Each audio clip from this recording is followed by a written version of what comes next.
Look, let me paint you a picture. It's the year 1387. I'm 14 years old, standing in some creepy dark forest with 100 soldiers, about to fight bandits. And I'm thinking one thing. When I get back, the Shun family is dead to me. Here's the backstory. I'm not even supposed to be here. In the Ming Dynasty, you only gotta serve in the army if your family has military registration. My family. Not military. But the local garrison needed fresh meat. I mean, new recruits. And some absolute scumbag named Shun forged my papers. Bumped my age up to 16. Shoved me into the army. I'm 14. I look like a scholar who got lost on the way to a poetry reading. And now I'm holding a bow in a forest full of people who want to stab me. Welcome to the Hongwu era, everybody, where life is cheap and the emperor kills officials for fun. Our commanding officer, a 100-man commander, is barking orders. Old soldiers up front, new soldiers in back. These bandits are no joke. An old veteran next to me, old Zhang, pats my shoulder. Hey kid, first time's always scary. Just point your arrow at a bandit's forehead and shoot. Every kill is a merit point. I'm fine, I say, trying to sound tough while my hands are literally shaking. We push deeper into the forest, and suddenly I see it. A whole bandit village. Thatched huts, wooden fences, barricades. These guys built a whole neighborhood in here. And the second we get close, the army's here. Brothers, grab your weapons. Kill these imperial dogs. Arrows come flying out of nowhere. Several of our guys get hit immediately. Arrows through arms, through legs, blood everywhere. Screaming fills the forest. My internal monologue at this point. I am going to haunt the Shun family, as a ghost. Archers, our commander screams. That's my cue. Me and 29 other Bao guys pull back and let loose a volley. Arrows rain down on the bandits. Their archers drop like ragdolls. Spearmen with me. Charge. 70 soldiers rush forward with spears. And here's the thing about spears versus swords. Reach wins. Every time. Our guys in armor with long spears against bandits in rags with short blades? It's a massacre. But me? I'm in the back, doing my archer thing. I lock onto one bandit, pull my bow back with everything I've got, and THWIP arrow goes straight through the dude's throat. He drops. He twitches. He stops. My first kill. And then I hear it. Killed one Tartar. Picked up 20 strength points. I'm sorry, what? My arms suddenly feel stronger. Like I just drank a protein shake mixed by God himself. Is this my cheat code? Listen, I've been reborn in this Ming Dynasty hellscape for 6 years. 6 years of waiting, hoping, praying that maybe, just maybe, I'd get some kind of golden finger power like every other transmigrator. 6 years of nothing. And now, right here, in the middle of a bloody forest battle, now it activates? You couldn't have given me this when I was, I don't know, not being shot at? But okay. Okay. Let me process this. Kill enemy, pick up stat points, get stronger. That means, this army gig that was supposed to be my death sentence, that is actually the greatest opportunity of my life. The Shin family tried to get me killed by throwing me into the military. Instead, they accidentally handed me an infinite power grinder. Shin family, I thought, grinning like an absolute maniac in the middle of a battle. I should send you a thank you card. I grab another arrow. Lock onto bandit number 2. And this time, pulling the bow feels easier. 20 extra strength points, baby. THWIP arrow punches clean through another bandit. Killed one Tartar. Picked up 20 strength points. Yeah. We're in business now. Also, these aren't just random bandits. This is Daning Prefecture, right on the border with the Jurchen territories. These, mountain bandits, are actually Jurchen raiders pretending to be locals. I'm not just grinding stats. I'm grinding stats on foreign invaders. This is the most patriotic power leveling session in history. Meanwhile, the bandit boss is going berserk. He's cutting down our soldiers left and right, swinging his big sword like he's auditioning for a kung fu movie. He chops one soldier, then another. The guy is genuinely terrifying. Kill their commander, the bandit boss screams, charging straight at our 100-man commander. And I'm standing here in the back, knocking another arrow, thinking, keep fighting, boys. Every single one of you is an EXP piñata, and I just found the stick. The bandit boss is charging at our commander Lu Lei like a freight train with anger issues. Lu Lei blocks the first strike and immediately goes, wait, you're not a normal bandit. Because yeah, This guy fights like he went to murder school. Trained, precise, absolutely terrifying. Lu Lei tries to fight back, but this bandit boss is built like a refrigerator made of hate. One kick and Lu Lei is on the ground. The boss raises his blade, grinning like a psychopath, ready to chop our commander into pieces. Lu Lei's thinking, well, this is how I die. But guess who's in the back with a bow? That's right, your boy. THWIP arrow one punches through the bandit boss's chest. He staggers. He's hurt, but not dead. This absolute unit starts charging at Lu Lei again, with an arrow sticking out of him, like it's a fashion accessory. THWIP arrow 2 goes straight through his heart. Clean hit. Perfect shot. The bandit boss drops his sword and falls backward like a chopped tree. But is he really dead, though? I run up, pull out my saber, and chop head comes off. Now he's dead. Killed Tartar Centurion. Picked up 20 all stats. First officer kill bonus. 1 normal treasure chest. Cool. Amazing. Wonderful. But also, I just decapitated a man and his blood is all over my face, and I am not handling it well. Oh God, my stomach does a full gymnastics routine. I'm standing there covered in blood, trying very hard not to throw up in front of 100 soldiers. Commander Lu Lei looks at me, the kid who just saved his life but is now turning green, and laughs. Rookies, he says, shaking his head.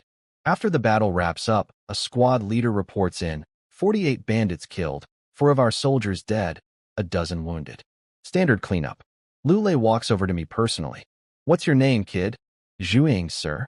Less than 2 months in service. Yeah, I can tell you're new, he says, grinning.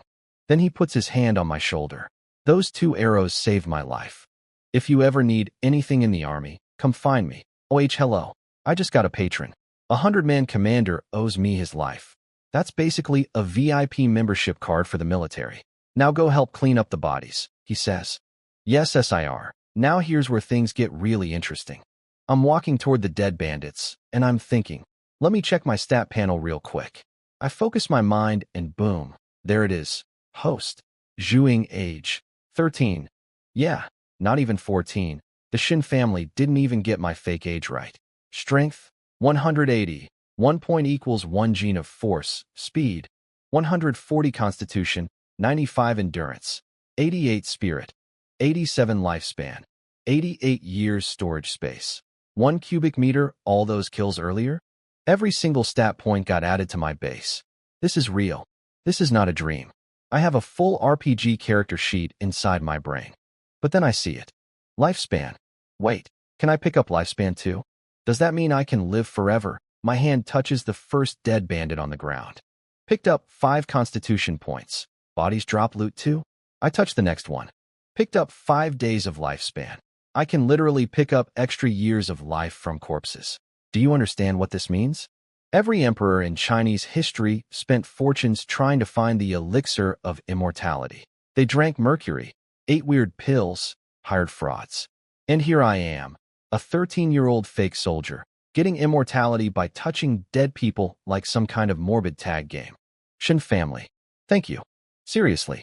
From the bottom of my heart, I start sprinting from body to body like a kid at an Easter egg hunt. Touch. 5 strength. Touch. 5 endurance. Touch. 5 days lifespan. Touch. 3 speed. Touch. 5 days lifespan. I'm zigzagging across the entire bandit camp, slapping every corpse I can find. The old soldiers are watching me with their jaws hanging open. Isn't that the rookie? Why is he running around touching all the bodies? Kid's got guts, I'll give him that. First time I've ever seen a newbie go looking for dead bodies. They all think I'm checking if the bandits are really dead. Like I'm some paranoid little maniac going around making sure nobody's faking it. Sure, let's go with that. Meanwhile, I'm over here playing corpse bingo and winning every round. After I finished my little corpse tag marathon, the soldiers buried all the bandits in a big pit. 40-something bodies, 1 hole. Efficient. Then a squad leader runs up to Commander Lu Lei, all excited. Sir, the bandits had a treasure room. We all follow him to the back of the camp. And sure enough, there's a whole room packed with chests. We're talking copper coins, silver, gold, jewelry. These bandits were running a bank back here. These dogs stole all this, Lu Lei says, genuinely shocked. Now, I see an opportunity here, so I open my mouth. Sir, I killed 5 of these guys today.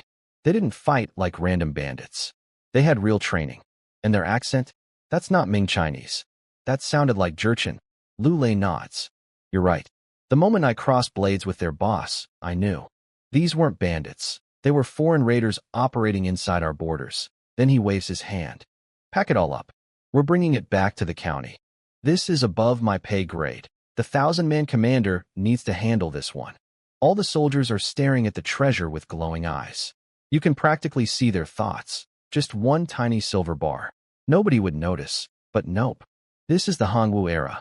Emperor Zhu Yuanzhang has a zero-tolerance policy on corruption. You steal military loot? Best case, your head leaves your body. Worst case, your entire family gets deleted. Nobody's touching anything. Nobody except me, of course, because I have a 1 cubic meter storage space inside my cheat system. I crouch down next to a chest, put one hand inside like I'm feeling the weight, put my other hand under the bottom. Just testing how heavy this is, I say with an innocent smile. Kid, you can't lift that alone, an old soldier laughs. I know. I've just never seen this much silver before. Meanwhile, inside my brain, K 100 taels of silver. Gone. Vanished into my invisible pocket dimension. Nobody saw anything. 100 taels. That's enough for a regular family to live comfortably for years. And I just vacuum sucked it into my interdimensional fanny pack while pretending to be a curious teenager. Don't be greedy, I tell myself. 100 taels is plenty. Walk away. Be cool. I stand up, dust off my knees. Act completely normal. We pack up everything and start the march back to the county seat, about 10 miles away. Just me and my invisible savings account, walking casually among 100 soldiers. Now, let me tell you about the Shin family and why they wanted me dead. Cut to Beiping Prefecture. The Shun family mansion. The richest family in northern China. Some people say they're richer than the national treasury. Their patriarch? Shen Wansan. The legendary, richest man of the Ming dynasty, Old Man Shun, is sitting in his fancy hall with all his sons around him. His eldest son, Shen Rong, is grinning like a snake. Father, it's done. The kid's been registered in the Daning military. His other son, Shun Wang, chimes in. Once you're in the military there, you can't leave until you're crippled or you've served 30 years. And Daning is a border region. Mongols, barbarian tribes, bandits everywhere. That boy is never coming back alive. Old Man Shin nods slowly. For the prosperity of our family, we had to sacrifice him. Now that he's in the military, our engagement with him is effectively void. See, here's the story. I was apparently engaged to one of Shun Wansan's daughters. Fourth daughter, Shun Yin. But the Shin family found a better match, a guy named Lu Hao. And who is Lu Hao? Oh, just the brother of the crown prince's secondary consort. The woman who basically runs the Eastern Palace, whose son is the crown prince's eldest, and who's probably going to become the actual empress one day. So the Shin family looked at their options. Option A, marry daughter to broke nobody named Zhu Ying. Option B, marry daughter to a guy connected to the future emperor. They picked B, obviously. Then they had me shipped off to die in the military, so I couldn't complain about it. Merchants. Everything is a transaction. Father, Shen Rong says, to make sure this Zhu Ying kid never comes back to cause problems. I think we should finish the job. Permanently. Old Man Shen pauses. Thinks for 1 second. Then nods. Do what you need to do. Take money from the family vault. Don't worry, Father. I'll handle it cleanly. No loose ends. This guy is ordering a hit on me. A 13-year-old LD, who he already exiled to a war zone, and he still doesn't feel safe enough. He wants me extra dead, premium dead, deluxe package dead. But then, the doors burst open. A beautiful girl in a light blue dress storms into the hall, face full of fury. Father, how could you do this to Brother Zhu Ying? This is Shen Yur, the Shin family's other daughter. Not the fourth daughter who was engaged to me. A different one. And apparently the only person in this entire mansion with a functioning conscience. If you didn't want fourth sister to marry him, you could have just told him. Why did you have to send him to die? Shen Rong barely looks at her. Since when does a concubine's daughter get to speak in this hall? Get out. Old Man Shen doesn't even give her a glance. Leave. She's furious. She's heartbroken. She's worried about me. But she's a concubine's daughter. In this family, that means she has about as much authority as the furniture. So let me get this straight. The daughter who was actually engaged to me, thrilled to dump me for a prince's relative. Couldn't be happier. The daughter who wasn't engaged to me, storming into the family meeting, risking punishment, fighting for my life. The universe has a weird sense of humor. But hey, Shin family, keep plotting. Keep scheming. Keep sending assassins or whatever you're planning next. Because I'm over here touching dead bodies and getting stronger every single day. Your move. Meanwhile, in the imperial capital of Nanjing, the big boss himself is sitting on the dragon throne. I'm talking about Zhu Yuanzhang. The Zhu Yuanzhang. The guy who went from homeless orphan monk to emperor of China. The man who kills officials like other people eat breakfast. Even sitting still, this dude radiates the kind of energy that makes grown men forget how to breathe. He's just casually reading reports when his favorite person in the entire universe walks in, Crown Prince Zhu Biao. The only human being who can enter the throne room without being announced first. The only person who makes old Zhu Yuanzhang smile like a normal dad instead of a murder machine. Father, we've got a problem. Daning Prefecture is getting hammered by bandits. Over 100 incidents. They're robbing merchants, killing civilians. It's getting out of control. Zhu Yuanzhang's eyes go cold. Normal bandits don't coordinate like this. Someone's pulling strings. Could it be related to our planned invasion of the northern Yuan? Zhu Biao asks. Maybe they found out, and they're trying to cause chaos on our borders? Almost certainly. The old emperor's face could freeze a river. That Yuan brat still thinks he can fight us, and their general Naha Chu is gathering an army. I let that man go free once out of mercy. He repaid me by staying loyal to the Mongols. Lesson learned. Mercy was a mistake. Classic Zhu Yuanzhang energy right there. I've already ordered General Feng Sheng to start assembling troops. The emperor continues. You handle the supplies personally. I don't trust anyone else. We move on Naha Chu within months. Yes, father. And tell the Daning military commander to clean up every single bandit before Feng Sheng marches. If he can't do it, I want his head. Just a regular Tuesday conversation for the founding emperor of Ming Dynasty. Do the thing, or I take your head. Standard management technique. Then, right as Zhu Biao is about to leave, the terrifying emperor suddenly turns into a worried dad. Son, you work too hard. Please rest. Take care of yourself. I already lost your mother and little Xiong. I can't lose you too. The most feared man in China just got emotional. His eyes are sad. His voice is soft. If anyone else saw this, they'd think they were hallucinating. Dad, I'm fine. I'm young. Let me carry some of the load for you. Just stay healthy. Please. If you're wondering why I'm narrating scenes I wasn't there for, look, news travels. And this stuff is important context for what happens next. Because that imperial order? Clean up all the bandits in Daning? That order is about to roll downhill like a boulder. From the emperor to the generals, from the generals to the commanders, from the commanders to guys like MY Boss. Which means more bandit hunts. Which means more dead bodies for me to touch. Which means more stat points. Thank you, Emperor Zhu Yuanzhang. Your paranoia is my protein. Back at camp, we're all standing in formation on the parade ground. Almost 1,000 soldiers, lined up in neat blocks of 100. Our garrison commander, 1,000-man Commander Wei Quan, is standing on the platform looking all official. Soldiers of Ansha Garrison. Our campaign was a success. All bandits within 50 miles have been eliminated. Over 200 enemies killed. Every one of you contributed. Special recognition goes to the first 100-man company, who killed 48 bandits and recovered over a dozen chests of treasure. Then he pulls out a list of names. Outstanding soldiers, step forward for your rewards. First company, Lu Lei. First company, Zhu Ying, my name. Second on the list. Right after the commander. He reads 7 more names, but honestly, I stopped listening after mine. Now let me explain how military promotions work in the Ming Dynasty. It used to be hereditary. Your dad was an officer, you became an officer. But Emperor Zhu Yuanzhang killed that system back in year 15 of Hongwu. Now it's pure merit. Kill 5 enemies promoted to small banner leader, commands 10 men. Kill 10 enemies promoted to general banner leader, commands 50 men. Kill 100 or take out a major enemy promoted to 100-man commander, everything gets recorded. No cheating. No nepotism. Just bodies. Lu Lei, you led the first company with distinction. Awarded 100 taels of silver and 1 merit recorded. Zhu Ying, I snapped to attention. Here, SIR. You killed 5 enemies and took down the bandit leader.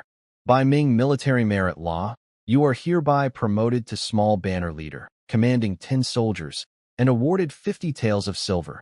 50 taels on top of the 100 I already stole. I mean, legally acquired through creative inventory management. 2 months ago, I was a fake 16-year-old who got scammed into the army. Now I'm an officer with a salary and 10 guys under my command. The Shin family tried to bury me. Instead, they planted a seed. And right as I'm soaking this in, my stat panel flashes with a new notification. My panel flashes right as the ceremony ends. Promoted to small banner leader. Reward, 1 normal treasure chest. Another chest? I'm collecting these things like loyalty points at a noodle shop. Commander Wei Quan wraps things up and sends everyone back to the barracks. On the way, all the guys are crowding around me. Zhu Ying, you beast. First mission and you killed 5 plus the boss? You look like you'd lose a fight to a strong breeze, but you're out here decapitating bandit leaders. 2 months in the army and already an officer. Legend. I'm just smiling and nodding. Thanks, guys. Thanks, appreciate it. Meanwhile, my brain is screaming, open the treasure chests, open the treasure chests. Commander Lu Lei drops me off at my new post. These 10 recruits are yours now. You're their boss. I walk into the barracks and all 10 of my new soldiers are staring at me like I'm a school principal who just caught them cheating. They're terrified. 2 days ago, I was one of them. Now I'm their commanding officer. Relax, I say. I'm not going to eat you.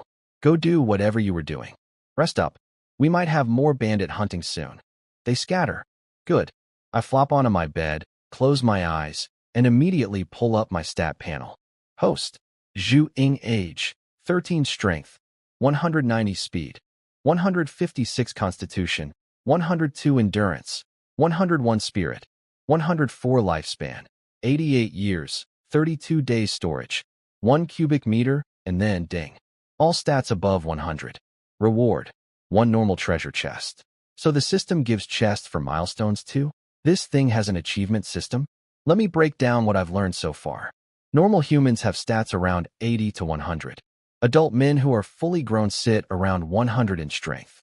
I'm 13, so my base stats were a bit lower.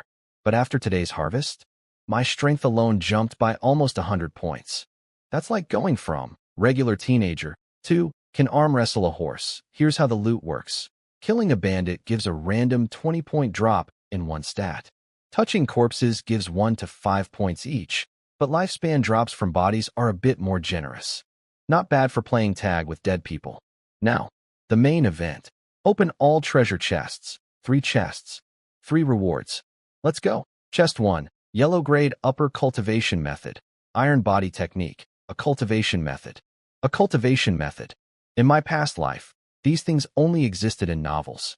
And now one just got downloaded directly into my brain like I'm a human USB drive. Iron body technique. Train for 1 full day, gain 10 strength, 10 constitution, 10 endurance. Effect decreases as stats get higher. Let me do the math real quick. 10 points in 3 stats per day. That's 30 stat points daily. In 10 days, that's 300. In 100 days, 3,000. In 1 year, that's over 10,000 stat points. 10,000. Even if I only train at night while everyone else sleeps, that's still thousands of points per year. At that rate, how long until I can punch through a city gate with my bare fist? A year? 2. And endurance. Thousands of points of endurance. I could. Let's just say I'd have the stamina to satisfy 100 women in one night. Not that that's my priority right now. Obviously. Revenge first. Harem later. Priorities. Chest 2. Fine steel saber. Nice. An upgrade from my standard issue military garbage sword.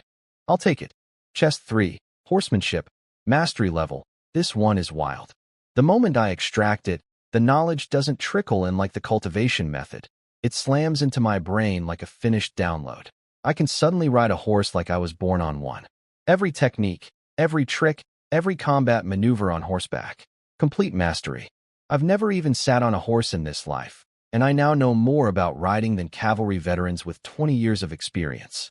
I lie on my bed, staring at the ceiling, grinning so hard my face hurts. Let's review. The Shin family's grand plan was to ship me off to die.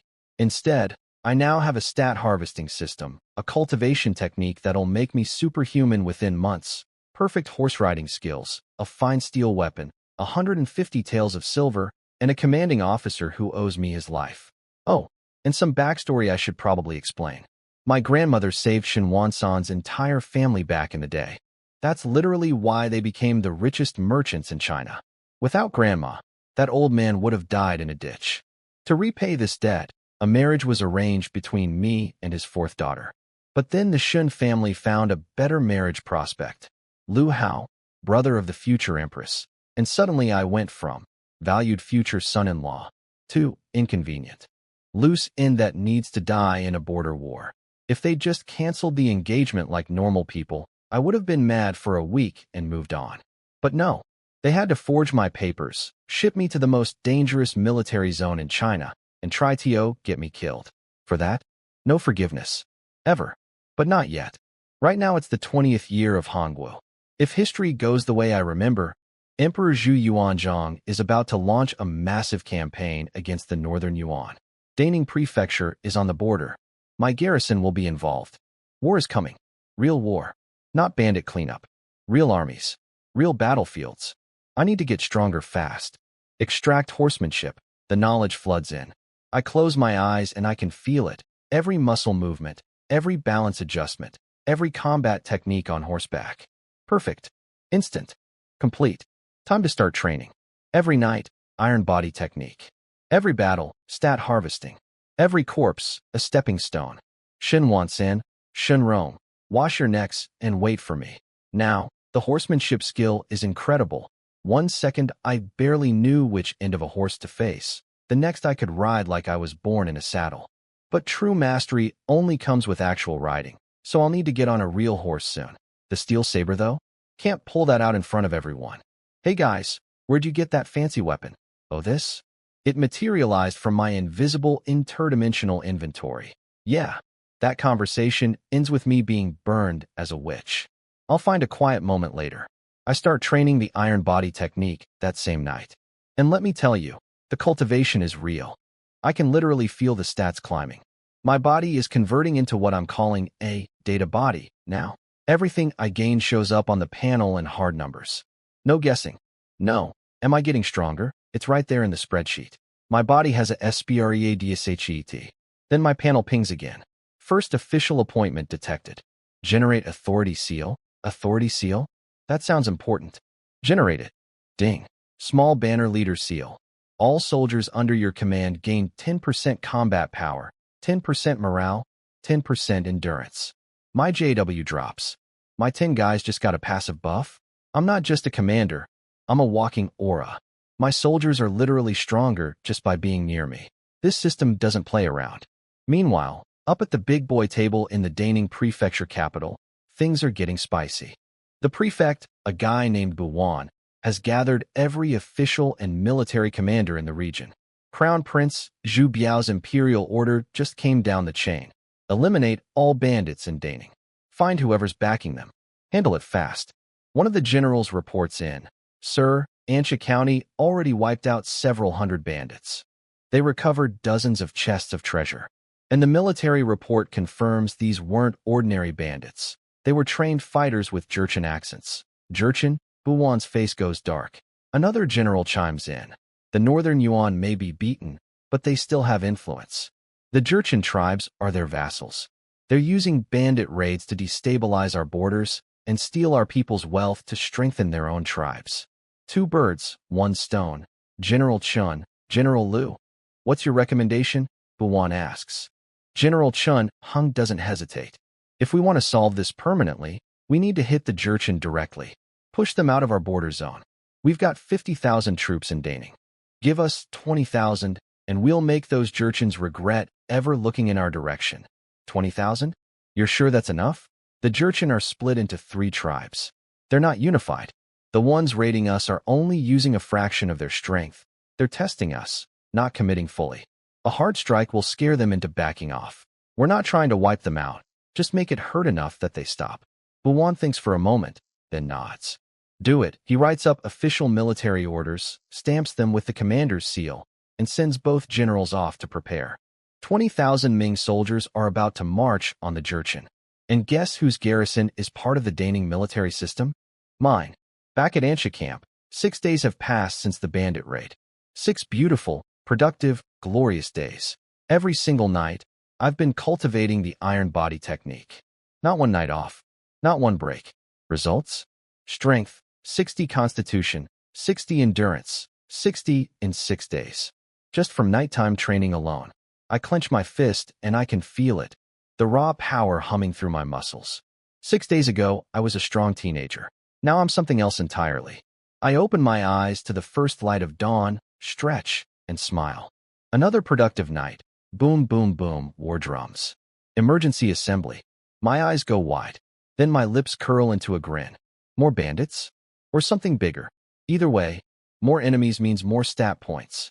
Everybody up! I shout at my 10 soldiers. Move it! They scramble out of bed like startled cats, throwing on armor, grabbing weapons. One of them looks at me with nervous eyes.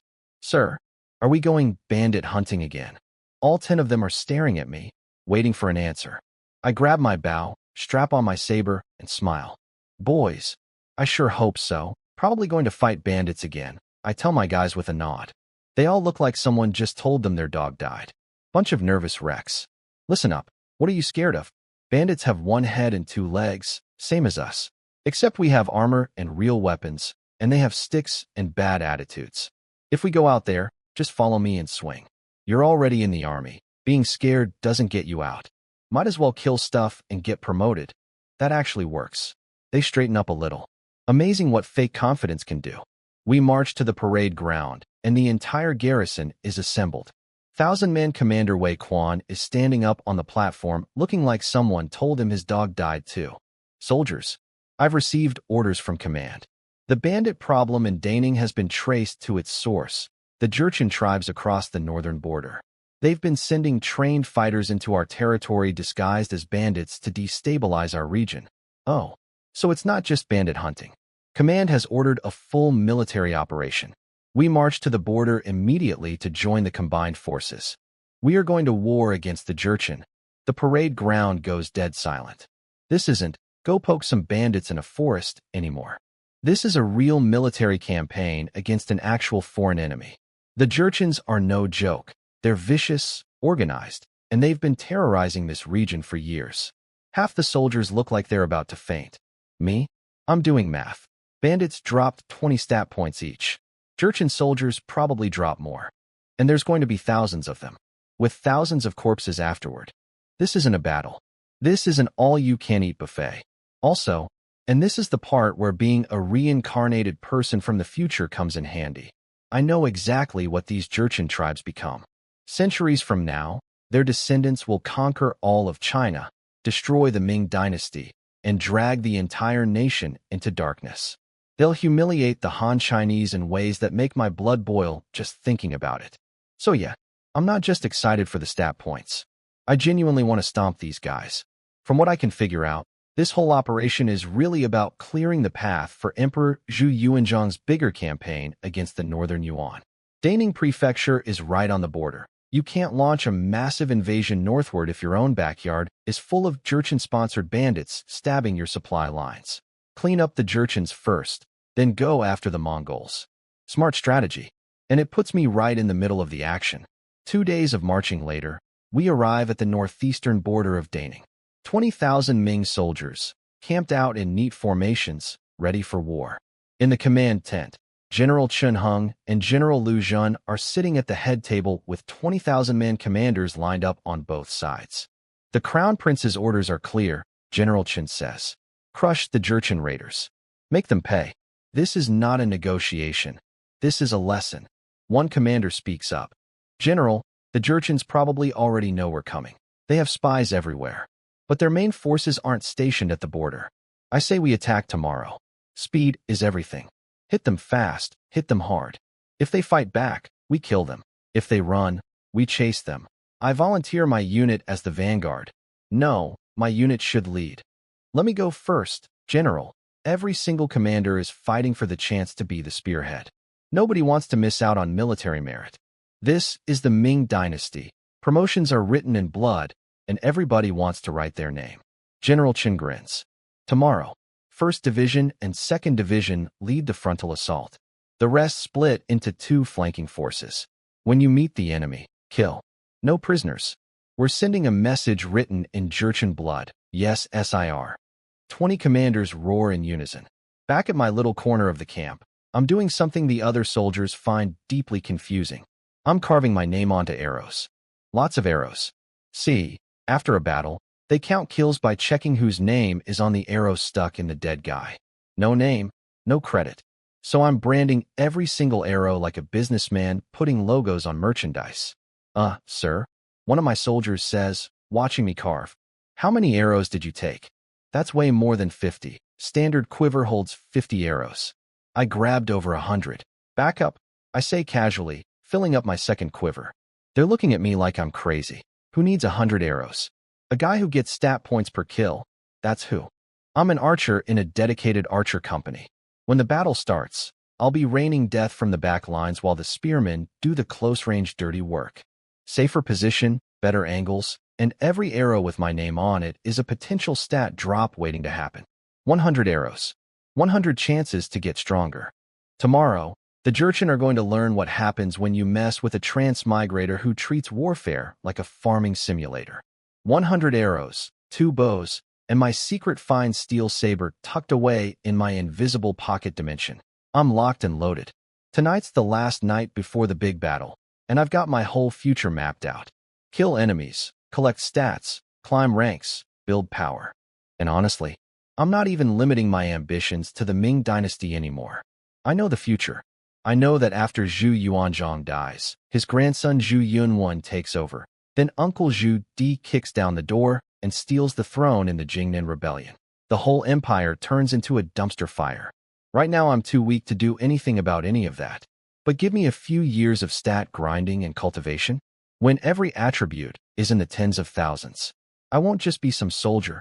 I could carve out my own kingdom if I wanted to. There's a whole world out there beyond China's borders. Plenty of land for a guy with superhuman strength and an infinite growth system. But that's future talk. For now, survive, get strong, kill Jurchens. Zhu Ying, Commander Lu Lei walks over with a smile. Already, he asks. Arrows carved, bows strung, ready to go. Just waiting for tomorrow. Lu Lei gets serious. Our unit is the vanguard. First wave. We go in first. Oh, first wave. Cool. Cool. The most dangerous position. Where all the dying happens. Great. Also, Lu Lei says, squinting at me, how old are you really? Because I looked at your military records. Your hometown is listed as Beiping, not Daning. Why would someone from Beiping enlist all the way out here? Oh, he did homework on me.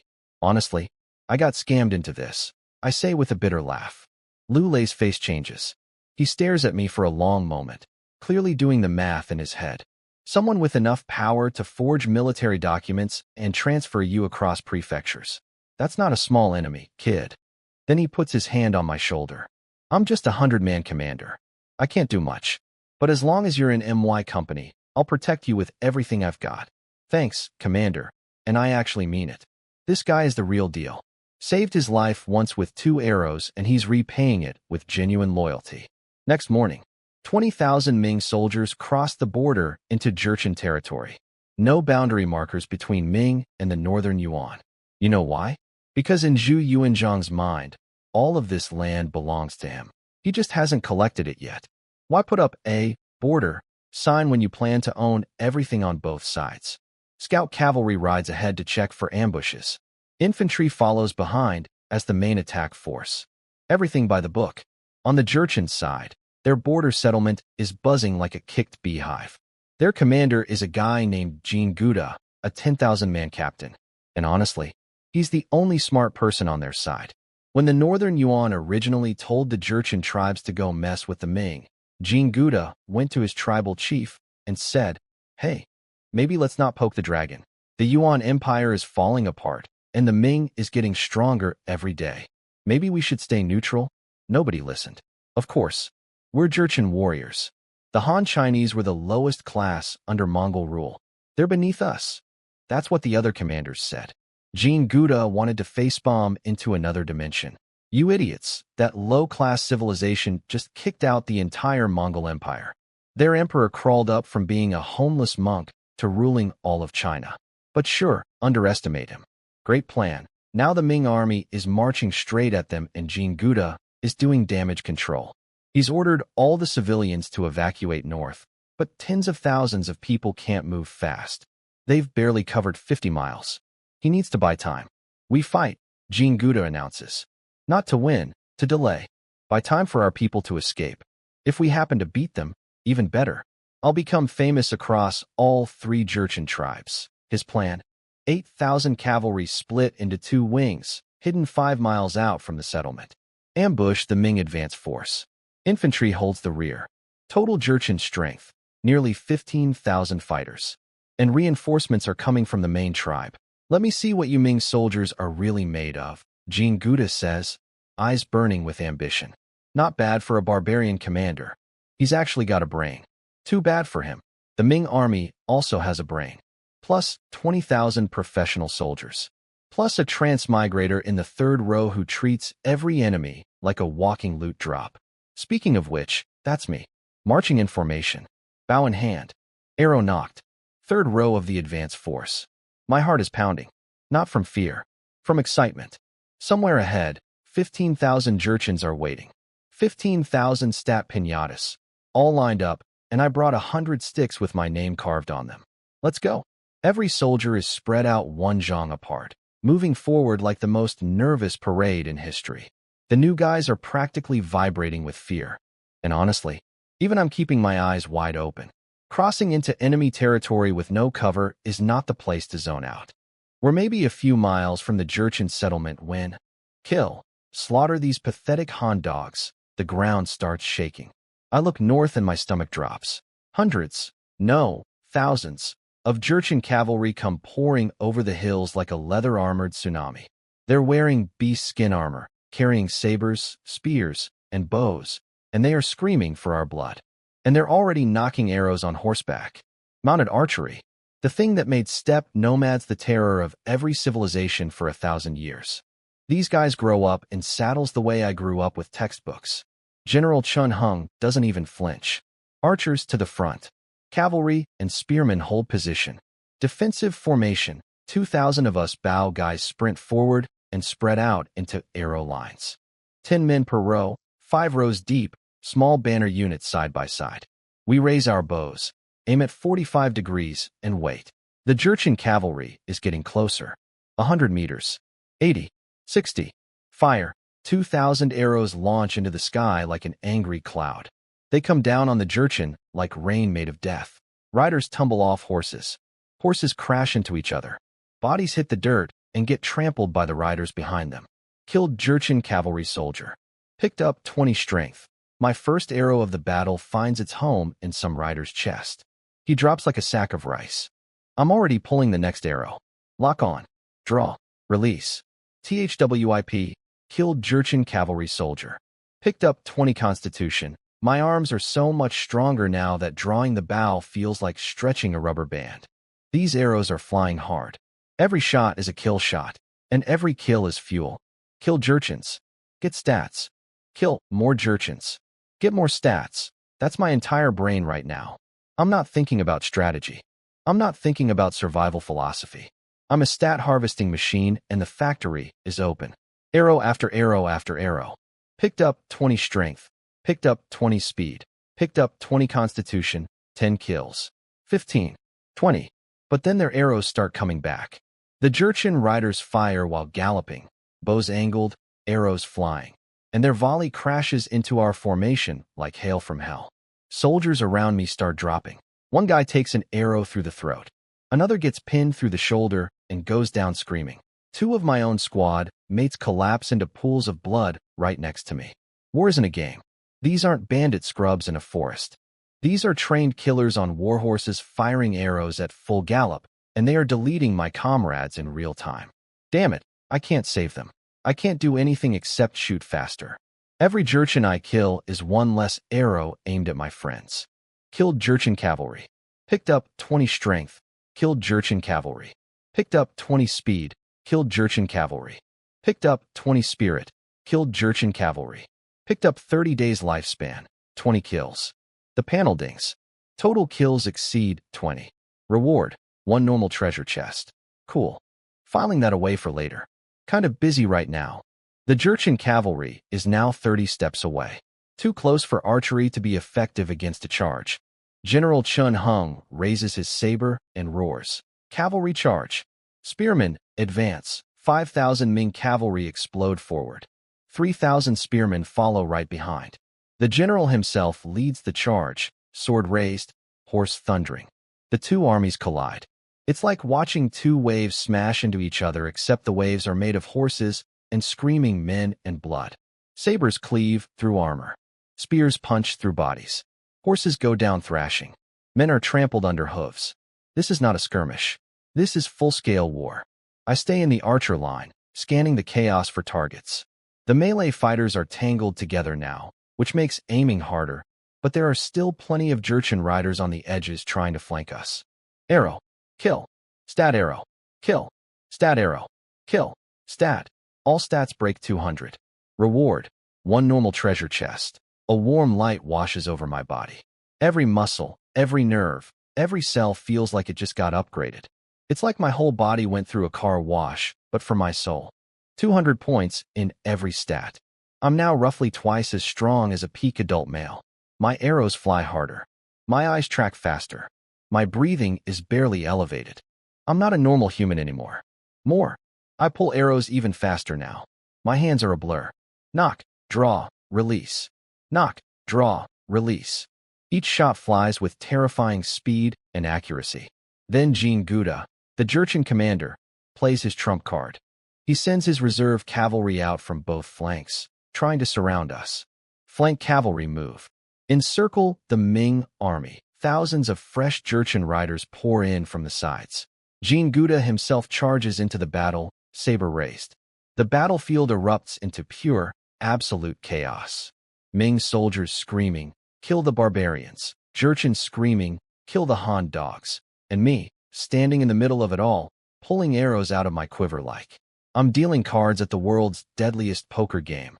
Thinking, I brought 100 arrows, and I'm starting to worry it's not enough. The battle goes completely sideways. Both armies are now just a giant blender of swords, spears, horses, and screaming. There's no formation anymore. It's just kill or be killed in every direction. Our 1,000-man commander Wei Quan screams, "Archers, drop your bows. Draw sabers. Fight." Well, so much for the safe backline archer life. Boys, stay on me. Let's go. I yell at my 10 soldiers. Follow the banner leader. Kill. They scream back. Bless their hearts. They're terrified, but they're sticking with me. Brave little idiots. I pull out my fine steel saber for the first time. The one from the treasure chest. The one I've been hiding in my inventory this whole time. And oh, my God. A Jurchen soldier swings his blade at my head. I raise my saber to block, and his sword snaps in half like a chopstick. Before he can even process what happened, slash, his head goes airborne. Blood fountain. Body drops. Killed Jurchen infantry. Picked up 20 strength. I immediately crouch down and slice off his ear, stuff it in my shirt. That's my receipt. In the Ming military, you prove your kills with ears. No ear, no credit. And I am not leaving free promotions on the ground. Kill the Han dog. 4 or 5 Jurchen soldiers see me and charge at once. Protect the banner leader. My 10 guys rush in to help, clashing with the attackers. But I don't need protection anymore. I step forward. One slash, a Jurchen drops. Another slash, another one falls. My fine steel saber cuts through their weapons like they're made of paper. My strength is over 400 points now. That's 400 gene of raw force behind every swing. These regular soldiers literally cannot block me. Their arms shake, their blades shatter, and then they die. 5 Jurchens. 5 swings. 5 bodies. I collect all 5 ears like I'm picking apples. Stay close. Let's move, I tell my squad. They're staring at me like I just turned into a dragon. These Jurchen warriors that terrify them? I'm cutting through them like they're training dummies. I charge into the thick of the melee. Every enemy I meet gets one chop. That's all it takes. And here's the beautiful thing. Everybody else gets tired as the battle drags on. Not me. Every kill makes me stronger. My stats are climbing in real time. I started this battle strong. Now I'm becoming something else entirely. Meanwhile, General Chun Hung is on horseback going berserk with his saber, personally cutting down Jurchen soldiers. Say what you want about Ming Dynasty generals. These guys don't sit in the back sipping tea. They fight. Every single one of them crawled out of mountains of corpses during the wars that founded the empire. But then the Jurchen commander Jin Guda spots our battle flag. There, the Ming commander. Kill him and we win. Jin Guda charges straight at Chun Hung with a swarm of Jurchen cavalry behind him. The two commanders clash. Sabers collide with a massive clang. One exchange is all Jin Guda needs to realize he's outmatched in raw strength. So what does he do? He does what every smart coward does. He calls for backup. Kill the Ming general. Whoever does it gets promoted 2,000-man captain and gets 10 Han women. 10 women. He's offering 10 women as a kill bounty. The Jurchen soldiers go absolutely feral. They swarm Chun Hung from every direction. Spears jabbing. Sabers swinging. It's a dogpile of murder. Chun Hung fights like a demon, but there's just too many. A spear comes from his blind side. He dodges but loses his balance and falls off his horse. He hits the ground. The Jurchens close in for the kill. It's over, Chun Hung thinks. That's when I show up. I come crashing and looking like a horror movie villain, covered head to toe in blood, saber dripping red, eyes locked on target. One slash, dead Jurchen. Another slash, another dead Jurchen.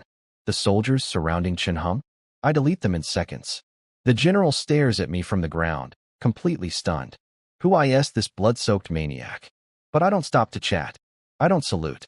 I don't even look at him for more than a second. Because I've spotted something much more interesting. Jin Guda, the Jurchen commander, wearing iron armor instead of the leather everyone else has. Riding under his own battle flag.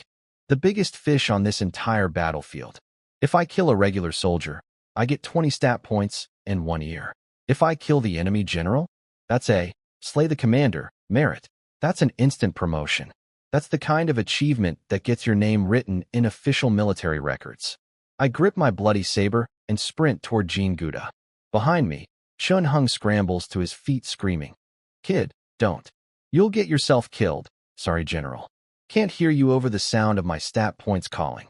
Jurchen soldiers try to get in my way. 1 slash each. They drop like dominoes. My speed stat is over 200 now. I'm cutting through the battlefield so fast, it looks like the enemies are standing still. 5 more dead. 6 more. They can't even react before my blade is already through them. And then, I'm standing right in front of Jin Guda, the Jurchen 10,000-man commander. Me, a 13-year-old covered in blood, grinning like a maniac. Him, a veteran warlord on horseback, staring down at the craziest thing he's ever seen on a battlefield. Let's dance. Jin Guda sees me running at him, and his face twists into a sneer. He kicks his horse forward and swings his saber down at me with the full momentum of a charging warhorse behind it. This is the kind of blow that's supposed to cut a man in half. Perfect, I think, and swing up to meet him. Clang. Sparks fly. Our blades collide, and I don't move. Not 1 inch. Not 1 millimeter. His horsepower death strike meets my 400-plus strength stat and goes absolutely nowhere. Jin Guda's eyes go wide. What the? Fall down. I push back. Every ounce of power in my body channels through my arms. A tidal wave of force slams through his blade and into him. His arms buckle. His horse's legs start shaking. The animal literally can't hold up under the pressure. Crash. Horse and rider topple over sideways like a knocked-over chess piece. The mighty 10,000-man commander of the Jurchen border army is lying in the dirt. Even General Chun Hung, standing behind me, is frozen with his mouth open. How strong is this kid? But I'm not here for applause. I'm here for the head. Jin Guda scrambles to get up. He doesn't make it. I'm already on top of him, saber raised. And oh, he screams. Chop head comes off. Clean cut. Fine steel saber earns its name. Killed Jurchen 10,000-man commander Jin Guda. Picked up 100 all stats. First kill of 10,000-man rank. Reward, 1 normal treasure chest. 100 points. In every stat. My entire body lights up like someone just plugged me into the sun. Strength, speed, constitution, endurance, spirit, everything jumps by 100 points simultaneously. I feel like I just evolved into a different species, but I don't have time to enjoy it. I grab Jin Guda's head and clip it to my belt like a bloody keychain. That is going on my resume. Now the flag. Behind Jin Guda's corpse, Some Jurchen soldier is still holding their commander's battle flag. Poor guy looks like he just watched his dad get murdered. I charge forward. More Jurchen soldiers try to stop me. One chop each. They drop like wet laundry. Picked up 20 strength. Picked up 40 days lifespan. Picked up 20 speed. I cut through them all and reach the flag bearer. One swing. I slice through the man and the flagpole at the same time. The Jurchen battle flag hits the ground. I step onto the fallen banner, saber dripping blood, severed head swinging from my belt, and I scream at the top of my lungs. Your commander is dead. Surrender and live. My voice booms across the battlefield like thunder. And the effect is instant. See, in ancient warfare, the battle flag is everything. It's how soldiers know where their commander is. It's their rallying point, their morale anchor, their reason to keep fighting. When the flag falls, the army's soul breaks. The commander is dead. The flag is down. We're finished. Run. The entire Jurchen army collapses. Thousands of warriors who were fighting like demons 5 seconds ago are now tripping over each other, trying to escape. It's like someone pulled the plug on their courage and it all drained out at once. General Chun Hung is staring at me like he just saw a unicorn do a backflip. This soldier. This is an absolute monster. And then, right on cue, General Lu Jin arrives with the flanking force. Fresh Ming cavalry and infantry pour in from both sides, slamming the door shut on the retreating Jurchens. Complete encirclement. Total rout. I'm not done though. Fleeing enemies are still enemies. And fleeing enemies are easy enemies. I take off running after them, saber in hand, collecting stat points like a kid chasing candy from a broken piñata. 1 hour later, the battle is over. The field is quiet except for groaning wounded and officers shouting orders. Medics are treating the injured. Soldiers are sitting in the dirt, exhausted. Cavalry units have already galloped north to chase down the runners. Then comes the fun part, counting kills. Every company has a military merit recorder, a vice 100-man commander whose entire job is tallying up who killed what. Arrow kills get counted separately by checking the names carved on arrows stuck in corpses. Melee kills get proven by presenting enemy ears or heads. Commander Lu Lei gathers what's left of our company. Out of over 100 soldiers, barely 70% survived. He looks sad for a moment, then straightens up. Vice Commander, begin the count. Anyone with kill proof, ears, heads, step forward. About 15 guys come up and drop small handfuls of ears on the ground. 1 head here, 2 heads there. Decent hauls. Then there's an awkward pause. Anyone else? I walk forward. Slowly, casually. I reach into my shirt, and I dump 58 bloody ears onto the ground in one wet pile. Then I untie Jean Gouda's head and set it down next to them. Then I toss the broken Jurchen battle flag on top. The entire company goes silent. Lu Lei's jaw hits the floor. The vice commander looks like his brain just crashed. The clerk holding the record book is literally shaking. You're the one who killed their commander? And cut their flag? Head's right there. Feel free to verify. I point at Jean Gouda's face, frozen in his last expression of pure terror. Yes, sir. The clerk stammers. These ears. 58. He killed 58 men in close combat. That's not counting his arrow kills. The vice commander swallows hard. Record it. All of it. Send it straight to the inspector general. No, skip the inspector general. Send it to the commanding general. He looks at me. What's your name? Zhu Ying. Small banner leader, first company. Small banner leader, he repeats, almost laughing. Not for long. This is the single greatest individual merit of the entire battle. Slaying the enemy commander and capturing their flag. When this gets reported to the capital, you're looking at a promotion that could skip 3 ranks. Everyone in the company is staring at me. Lu Lei is staring at me. The vice commander is staring at me. I'm standing there covered in blood with 58 ears at my feet and a severed head at my ankle, thinking, I wonder how many stat points are in all those uncollected corpses out on the field right now. After the kill count is done, every single soldier in the company is staring at me like I'm some kind of war deity who accidentally got assigned to the wrong unit. Pure all. Pure, please don't kill me too, energy. Commander Lu Lei rushes over. Zhu Ying, are you hurt? Just scratches, I say with a casual smile. Scratches is doing a lot of heavy lifting here. My back has slash marks. My chest has slash marks. My arms have slash marks. And there's still a broken arrow sticking out of my left arm, like a really aggressive piercing. But here's the thing. My constitution is over 350 points now. That's more than 3 times a normal human. My blood clots so fast it's basically instant glue. Half these wounds already scabbed over while I was still swinging my saber. My body is healing in real time like a video game character between fights. Lule takes one look at my injuries and goes pale. I'm getting you a medic right now. The army doctor shows up, takes one look at my torso, and his eyes bug out. Son, you literally walked through hell. Hell didn't want me either, I shrug. Then he sees the arrow in my arm. This is going to hurt when I dig it out. Brace yourself. Go for it, Doc. He pulls out a small knife and starts carving around the arrowhead. Lule is standing next to me looking more worried than I am. The doctor yanks the arrow free. Blood flows for about 3 seconds and then just stops. The doctor stares at my arm like it just performed a magic trick. How? How did the bleeding stop that fast? Good genetics? I offer. He wraps everything up, applies medicine, shakes his head in disbelief, and leaves. Probably going to tell every other medic in camp about the freak teenager who heals like a lizard regrowing its tail. Let me check my stats real quick. Strength, 489 speed, 432 constitution, 351 endurance, 345 spirit, 332 lifespan, 88 years, 578 days storage, 3 cubic meters. Look at those numbers.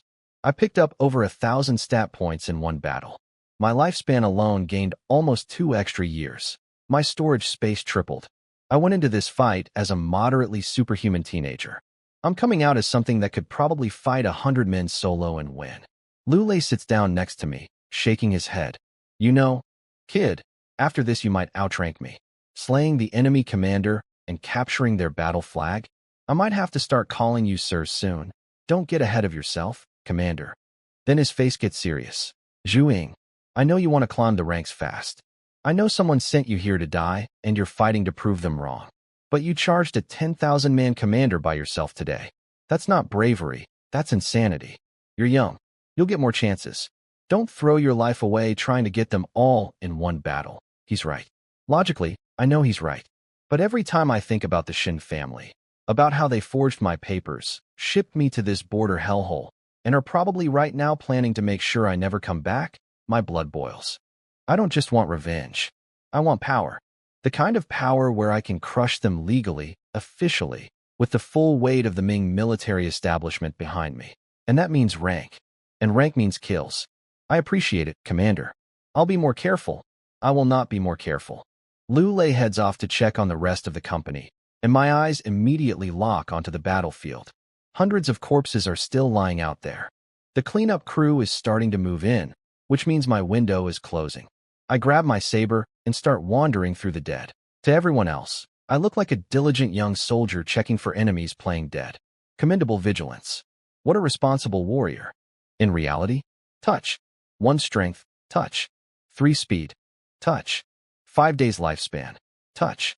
3 constitution. I'm speed walking through a field of corpses like a shopper at a clearance sale who knows the store closes in 10 minutes. Every body is a loot drop. Every cold hand I brush against is another tiny deposit in my stat bank. Are they small numbers? Sure. But you know what 1,000 small numbers add up to? A big number. I've been at this for hours by the time night falls, and the rear supply troops set up camp and bring food. Say what you want about Emperor Zhu Yuanzhang. The man is terrifying and he kills officials for sport, but he does not starve his soldiers. Ever since he executed that traitor Hu Weiyong, Crown Prince Zhu Biao personally oversees military supplies. Our food is hot, plentiful, and on time. Meanwhile, in the command tent, General Chen Hung and General Lu Zhan are having a little post-battle chat. Heard you almost got killed out there, Lu Zhan says with a smirk. Maybe I wouldn't have almost died if someone had closed the encirclement faster, Chen Hung snaps. I moved as fast as I could. Sure you did. Look, we won. That's what matters. Chen Hung grumbles, but lets it go. Truth is, they underestimated the Jurchens. These border tribes fight way harder than expected. But the Ming army still came out on top, and somewhere in that army is a blood-soaked 14-year-old sitting on a pile of corpses, quietly touching dead people and getting stronger with every single one. That 14-year-old is having the best day of his life. Back in the command tent, General Chun Hung is briefing Prefect Bu Wan on the battle results. And apparently, the Jurchens have gotten a lot scarier than anyone expected. These aren't the primitive savages we used to fight, Chun Hung says, dead serious. Ever since the Mongol Yuan dynasty ruled China, our ironworking and forging techniques leaked northward. These Jurchens now have proper weapons and well-crafted armor. We can't look down on them anymore, Lu Zhen nods. This battle was a wake-up call. Then the tent flap opens and Prefect Bu Wan strolls in like a man who just got told his stock portfolio tripled. Gentlemen, how did we do? Decisive victory, sir. We killed over 5,800 enemies, captured 3,000 prisoners. We lost 3,780 of our own with 2,500 wounded. Excellent. Bu Wan is practically glowing. This is going straight to the Crown Prince as a personal success story. His career just leveled up. Then Chun Hung pulls out a second report. A special one. Separate from the main battle summary. Sir, there's one more matter that requires your personal attention. Oh, Bu Wan takes the report, opens it casually, and then his entire face changes. His eyes go wide. His jaw drops. He reads it again just to make sure his brain didn't malfunction. Is this real? Every word, sir. I witnessed the commander kill personally. If this soldier hadn't intervened, I would be dead right now. Every general in the tent is now dying of curiosity. What could possibly make the prefect look like he just saw a ghost? Read it, Bu Wan says, handing the report to his attendant.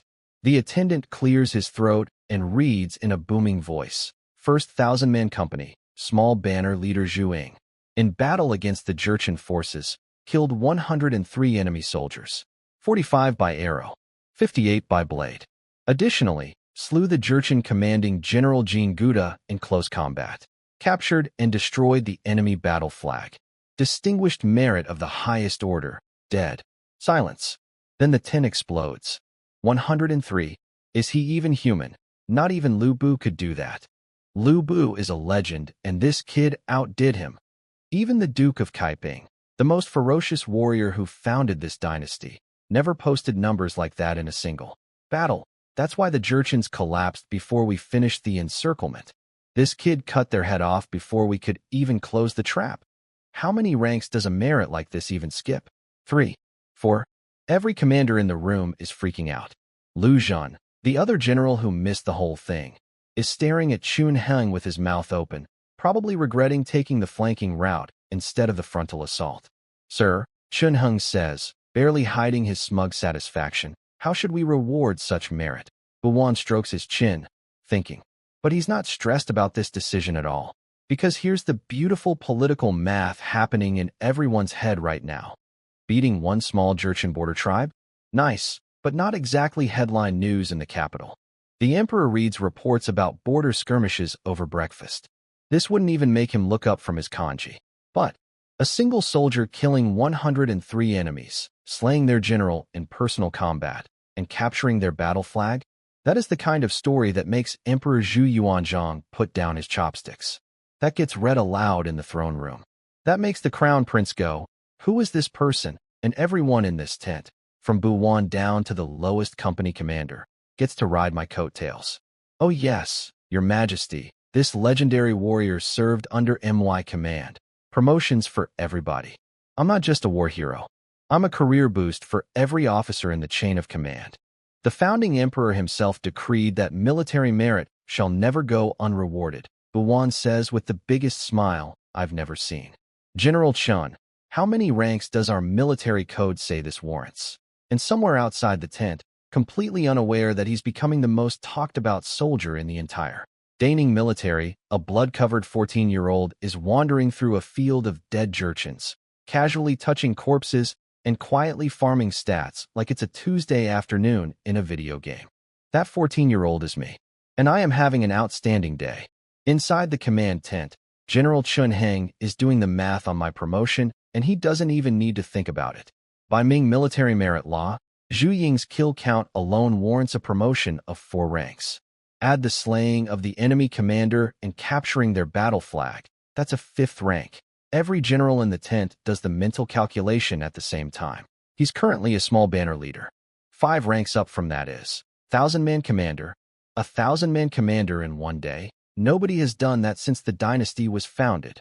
Well, technically the emperor himself went from common soldier to vanguard commander back in the rebellion days, and that was more than 5 ranks. Are you seriously comparing this kid to the emperor right now? I'm just saying.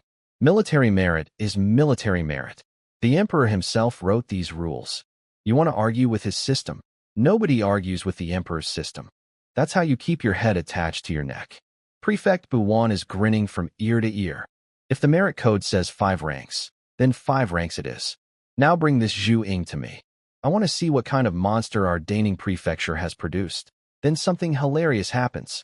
General Lu Zhan, the guy who led the flanking force and missed all the fun, sneaks over to Chun Hung and whispers, "Hey buddy, how about we discuss transferring Zhu Ying to MY command?" Absolutely not. I didn't even finish, I said in O. This warrior is mine. He saved my life. He stays under MY command. Dream on. Lu Zhan slinks away looking like a kid who got told he can't have the last cookie. These 2 generals are fighting over me like I'm the last slice of pizza at a party. And I don't even know this is happening yet. Meanwhile, I'm sitting by a campfire, eating flatbread, completely oblivious. But I'm not wasting time. While I chew, I'm checking my post-battle loot haul from all that corpse touching I did earlier. Looted from battlefield corpses: strength, 98 speed, 102 constitution, 103 endurance, 99 spirit, 89 lifespan, 454 days of extra lifespan just from touching dead people after the battle. That's over a year of bonus life from a single afternoon of morbid tag. All stats exceed 400. Reward: 1 normal treasure chest. My current stats: strength, 584. Speed, 512 constitution, 431 endurance, 415 spirit, 402 lifespan, 88 years 1,138 days storage. For cubic meters, I now have nearly 590 points of strength. That's 590 gene of raw force. I could probably flip a horse with one hand. My speed is over 500. I'm faster than any human alive. My constitution means wounds close in minutes. And my lifespan has gained over 3 years since this whole adventure started. I've also got 5 treasure chests saved up. I'm about to crack those open when, where is ZHUYNG? A voice cuts through the night. Every soldier around the campfire looks up. "Sir, I think the 1,000-man commander is calling for you," one of my guys says. I stand up just as Wei Quan himself comes marching over. He looks me up and down with an expression I've never seen on his face before. Genuine respect. Well, didn't know my company had a legend hiding in it. Then he turns to address all the soldiers sitting around the fires. "Brothers, do you know how many Jurchens our very own Zhu Ying killed today?" Everyone stares.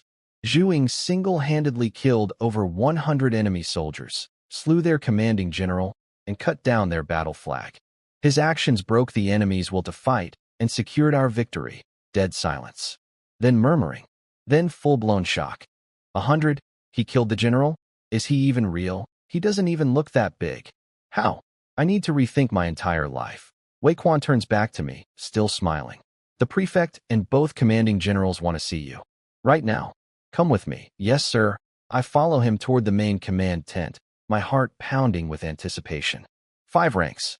If what I've heard about Ming military merit is right, and my kill count plus the commander kill plus the flag capture all stack up the way I think they do, I'm about to go from small banner leader, commanding 10 guys, to 1,000-man commander, commanding 1,000.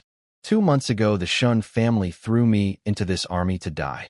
Tonight, I'm walking into a tent full of generals who are about to hand me more power than the Shun family's money could ever buy. And I've still got 5 treasure chests to open. Life is good. Wei Quan leads me into the main command tent, and every pair of eyes in the room snaps to me like magnets. I can literally read their thoughts on their faces. That's the guy? He's a teenager. Where's the giant muscle-bound warrior? Why is there a pretty boy standing here instead? Yeah. They were all expecting some 7-foot beast with arms like tree trunks and a face like a brick wall. Instead, they got a 14-year-old who could pass for a poetry student if you swapped his armor for a scholar's robe. Surprise, gentlemen. Death comes in small packages. "Sir, small banner leader Zhu Ying. Reporting is ordered." Prefect Buwan looks me up and down, pauses, and then bursts out laughing. "Huh. Heroes truly do come young. I expected someone who looked ferocious, but you're completely different from what I imagined. Thank you, sir. I'm just a Ming soldier doing his duty. Smooth. Calm. Not arrogant. Not groveling. I've watched enough historical dramas in my past life to know that attitude matters as much as achievement when you're standing in front of powerful people. Act cocky, and they'll find a reason to cut you down. Act humble but confident, and they'll want to promote you. Buwan nods, clearly impressed by my composure. Your merit is extraordinary. Over 100 kills, plus the enemy commander, plus their battle flag. By the Emperor's own military merit code, you are entitled to a promotion of 5 ranks. 5. My heart is doing backflips, but my face stays perfectly still. Any thoughts on that? Buwan asks with a smile. I will serve the Ming dynasty until my last breath. Nailed it. Buwan stands up, pulls out a blank military commission, picks up his brush, and starts writing. Every stroke of that brush is changing my life. He finishes, picks up the commander's official seal, and stamps it. It's done. It's official. Small banner leader Zhu Ying. Here your commission. I hear and obey. For slaying over 100 enemy soldiers, killing the enemy commander, and capturing the enemy battle flag, thereby securing victory for our forces. You are hereby promoted 5 ranks to the position of 1,000-man commander. You shall command 1,000 soldiers and are awarded 100 taels of gold. 100 taels of gold, not silver, gold. 3 months. I've been in this army for 3 months. I went from a fake 16-year-old nobody with forged papers to a 1,000-man commander with 1,000 soldiers under my authority and enough gold to buy a small mansion. Buwan walks down from his seat, personally lifts me up from my bow, and hands me the commission with both hands. 1,000-man commander Zhu, I expect great things from you. I will not disappoint you, sir. Then he waves his hand, and 4 attendants step forward. One carries a full set of officer's armor with a matching helmet. One carries an official saber. One carries a ceremonial sword. And the last one carries a box containing 100 taels of gold. In the Ming military, a saber is for the battlefield. A sword is for formal duty. Having both means you're a real officer now. Not a grunt. Not a squad leader. An officer. I take everything. Armor, saber, sword, gold. My arms are literally full of promotions. Buwan turns to address the whole tent. Let 1,000-man commander Zhu's advancement serve as proof. Under my authority, military merit will always be rewarded. No exceptions. No politics. Achievement equals advancement. Period. The prefect is wise. Every general roars. Then Buwan drops the real bomb. This battle report, including Zhu Ying's individual achievements, will be sent directly to the capital, to the crown prince and the emperor himself. Every general in the room suddenly looks at me like I'm made of solid gold. My name is going to land on Zichu Yuanzhang's desk. The most powerful and terrifying human being on the planet is going to read about me. General Chun, Buwan continues. Does your division have an open 1,000-man commander position? Chun Hung answers so fast he was clearly ready for this. Yes, sir. Yesterday's battle left the 1st Cavalry Company without a commander. Their previous commander was severely wounded. Perfect. 1,000-man commander Zhu, you are assigned to the 1st Cavalry Company. Cavalry. Not infantry. Cavalry. The elite strike force. The tip of the spear. The unit that gets the most action, the most glory, and, most importantly for me, the most kills. I accept with gratitude, sir. I'm trying so hard to keep a straight face right now. Inside I'm doing cartwheels. Cavalry commander means I'm riding into battle on horseback with 1,000 mounted warriors behind me. And thanks to my treasure chest, I already have perfect horsemanship burned into my brain. I couldn't ride a horse 3 weeks ago, and now I'm commanding an entire cavalry regiment. Take a seat, 1,000-man commander. We still have strategy to discuss. Buwan gestures to the officer seating. Chun Hung immediately points to the chair right next to him. Sit here. I sit down among generals and senior commanders like I belong there. Because apparently, I do now. General Lu Zhun gives his update. Our pursuit force has chased the Jurchens over 50 miles north. We've recaptured the fleeing civilians and are bringing them back. The Jurchens won't dare mess with us again. They're a small tribe, not stupid enough to go all in against the Ming. Once we mop up the remaining bandits inside Daning with our other 30,000 troops, the border crisis is over, Buwan nods. Mission accomplished. And me? I'm sitting in this tent, wearing officer armor, gold in my storage space, 1,000 cavalry soldiers now under my command, my battle report heading to the Emperor's desk, and 5 unopened treasure chests waiting in my inventory. 3 months ago, I was a scam teenager holding a bow with shaking hands. Now generals are fighting over who gets to keep me. Shin family, I hope you're sleeping well tonight. Because the boy you tried to throw away just became more powerful than anyone in your entire pathetic merchant empire. And I'm just getting started. The strategy meeting continues and Prefect Buwan drops some very interesting information. We can't withdraw until the Jurchens send us a formal surrender document. Period. General Chun Hung raises a concern. Sir, the Jurchens are vassals of the Northern Yuan. If we keep pushing, the Mongols might intervene. Buwan smiles. The kind of smile that says, I know something you don't. Gentlemen, now that we've won our first battle, I can share some classified information. Every general leans forward. My ears perk up too, but honestly, I already know what he's about to say. Perks of being a time traveler. The Emperor has ordered a 200,000-man army to invade Liaodong and destroy Nahachu. The tent goes electric. Nahachu, the Northern Yuan's supreme military commander. The guy the Mongols call the next Wang Baobua, which is like calling someone the next Alexander the Great, but for steppe warfare. Zhu Yuanzhang actually captured this guy once and let him go out of mercy. Nahachu thanked him by going straight back to building an army to destroy the Ming dynasty. Lesson: don't show mercy to people who want to kill you. The Emperor learned that one the hard way. The campaign is led by the Duke of Song as supreme commander, with the Duke of Ying and the Marquis of Yongchang as deputies. Those are some of the most legendary generals in Ming history. This is the A-Team, the Dream Roster, the Avengers of ancient China. Our role in Daning, Buwan continues, is officially to suppress bandits. Unofficially, we're the bait. We attack the Jurchens to draw Northern Yuan's attention this way, while the real main force, 200,000 soldiers, swings around and hits Nahachu from the other side.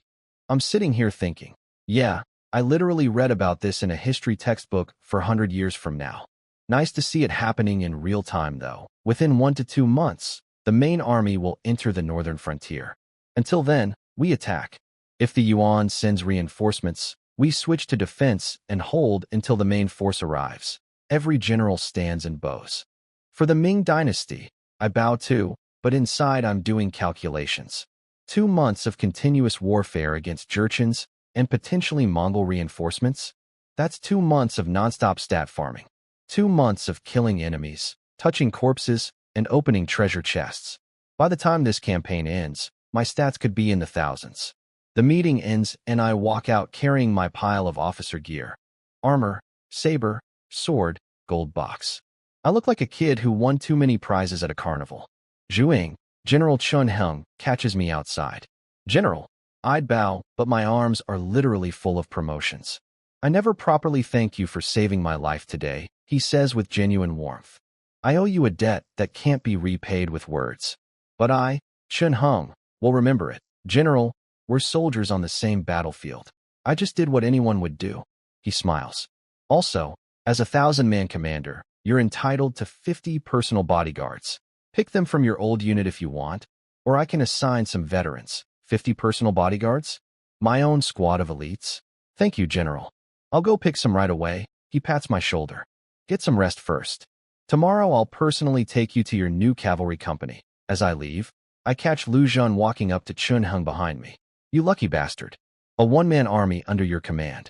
One soldier killing 100 enemies and slaying their general? That's the stuff of legends. H.A. Go ahead and be jealous. Chun Hung walks away looking like the smuggest man alive. I make it back to camp and immediately get mobbed. Not just my 10 guys. The entire 100-man company and soldiers from neighboring units are crowding around me like I'm a celebrity doing a meet and greet. Lu Lei pushes through the crowd. Well, what happened? I grin. Promoted 5 ranks. 1,000-man commander. Lu Lei's eyes nearly fall out of his skull. THOU. 1,000-man. 1,000-man commander. How many ranks is that? He went from commanding 10 guys to commanding 1,000. 3 months in the army, and he outranks our entire company chain of command. I watched him on the battlefield. Jurchens were falling like baby chickens, 1 chop each. This is insane. Every single soldier, veterans who've served for years, newbies who joined with me, they're all staring at me with a mixture of awe, respect, and a tiny bit of, is this guy even human? But nobody complains. Nobody says it's unfair. Because in the Ming military, merit is merit. The emperor personally designed the promotion system. You kill, you rise. No shortcuts, no backdoors, no rich daddy buying your rank. Just blood and results. And my results speak for themselves. 3 months ago, scam teenager with a bow. Tonight, 1,000-man commander with a cavalry regiment. A general who owes me his life. A battle report heading to the emperor's desk. 100 taels of gold, officer armor. 2 weapons, and 5 treasure chests I still haven't opened. Oh, and somewhere in Beiping, the richest family in China is probably celebrating how they got rid of me. They have no idea what's coming. Lu Lei is standing there with his mouth hanging open like a fish that just learned algebra. Thou, 1,000-man commander. Yeah, buddy. Your former rookie now outranks you by about 4 levels. Life comes at you fast. Lu Lei, General Chun told me I get to recruit 50 personal bodyguards. I want my original 10 soldiers as the core. But I need someone to lead them. Lu Lei's eyes go sharp. Dead serious. And then this man, 100-man commander, drops to his knees in front of me. 100-man commander Lu Lei requests permission to serve as 1,000-man commander Zhu's personal guard captain. I blink. Are you serious right now? You'd take a demotion to be my bodyguard? Absolutely. And here's the thing. It's actually brilliant thinking on his part.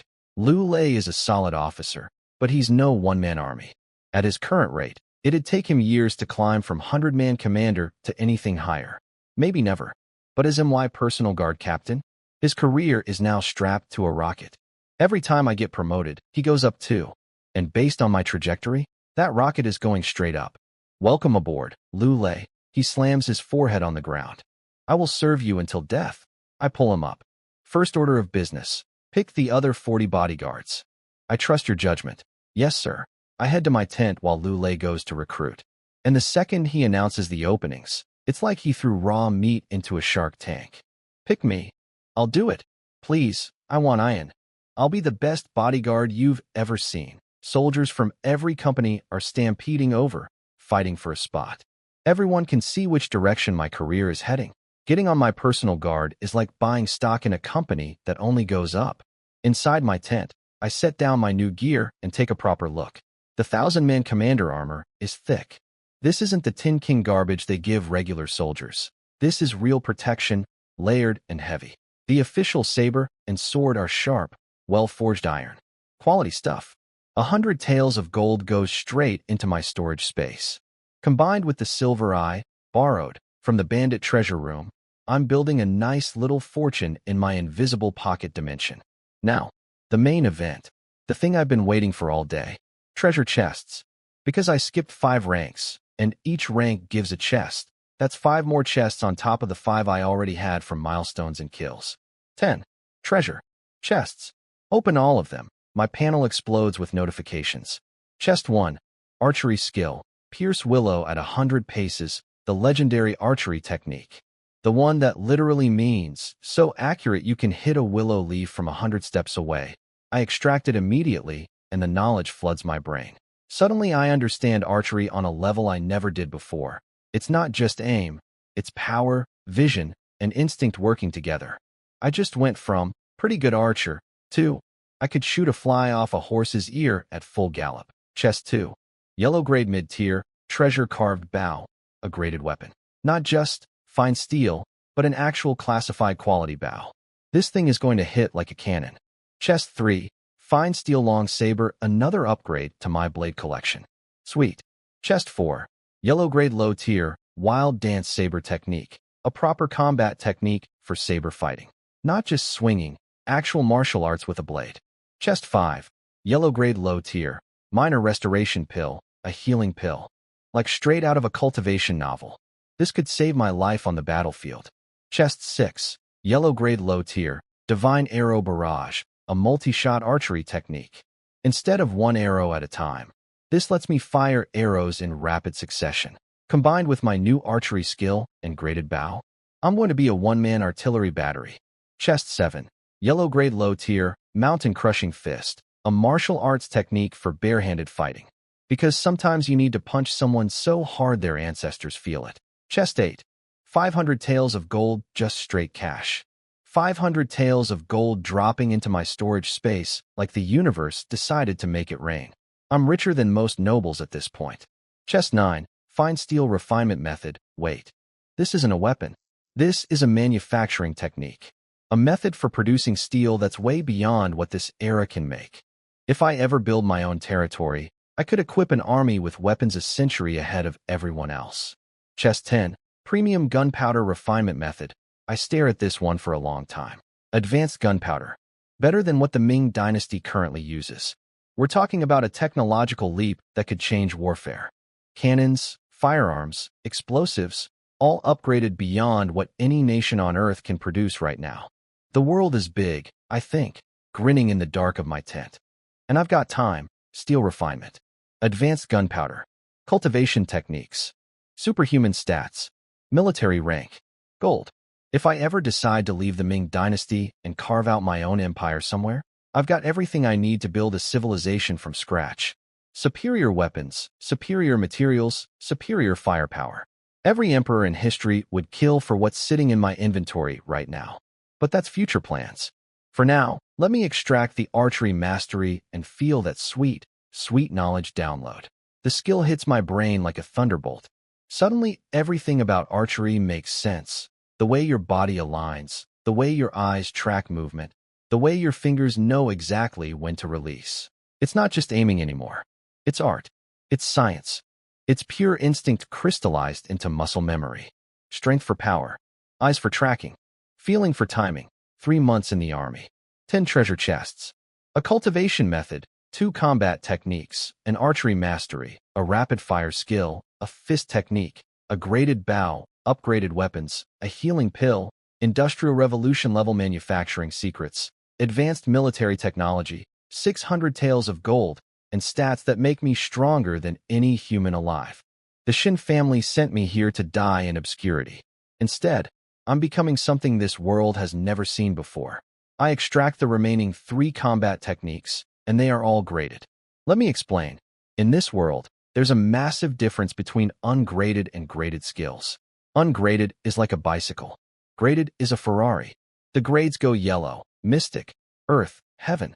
Everything I got is yellow tier, which is the lowest grade. But even the lowest grade is infinitely better than an O grade. Wild Dance Saber Technique. Aggressive, dominating, absolutely brutal with a blade. Love it. Divine Arrow Barrage. Lets me fire arrows in rapid succession, turning my already deadly archery into a machine gun. Combined with my 500-something strength stat, each arrow hits like a ballista bolt, and now I can fire them back to back to back. Enemy Cavalry. More like enemy target practice. Mountain Crushing Fist. A bare fist technique that doesn't just use my strength, it multiplies it. Several times over.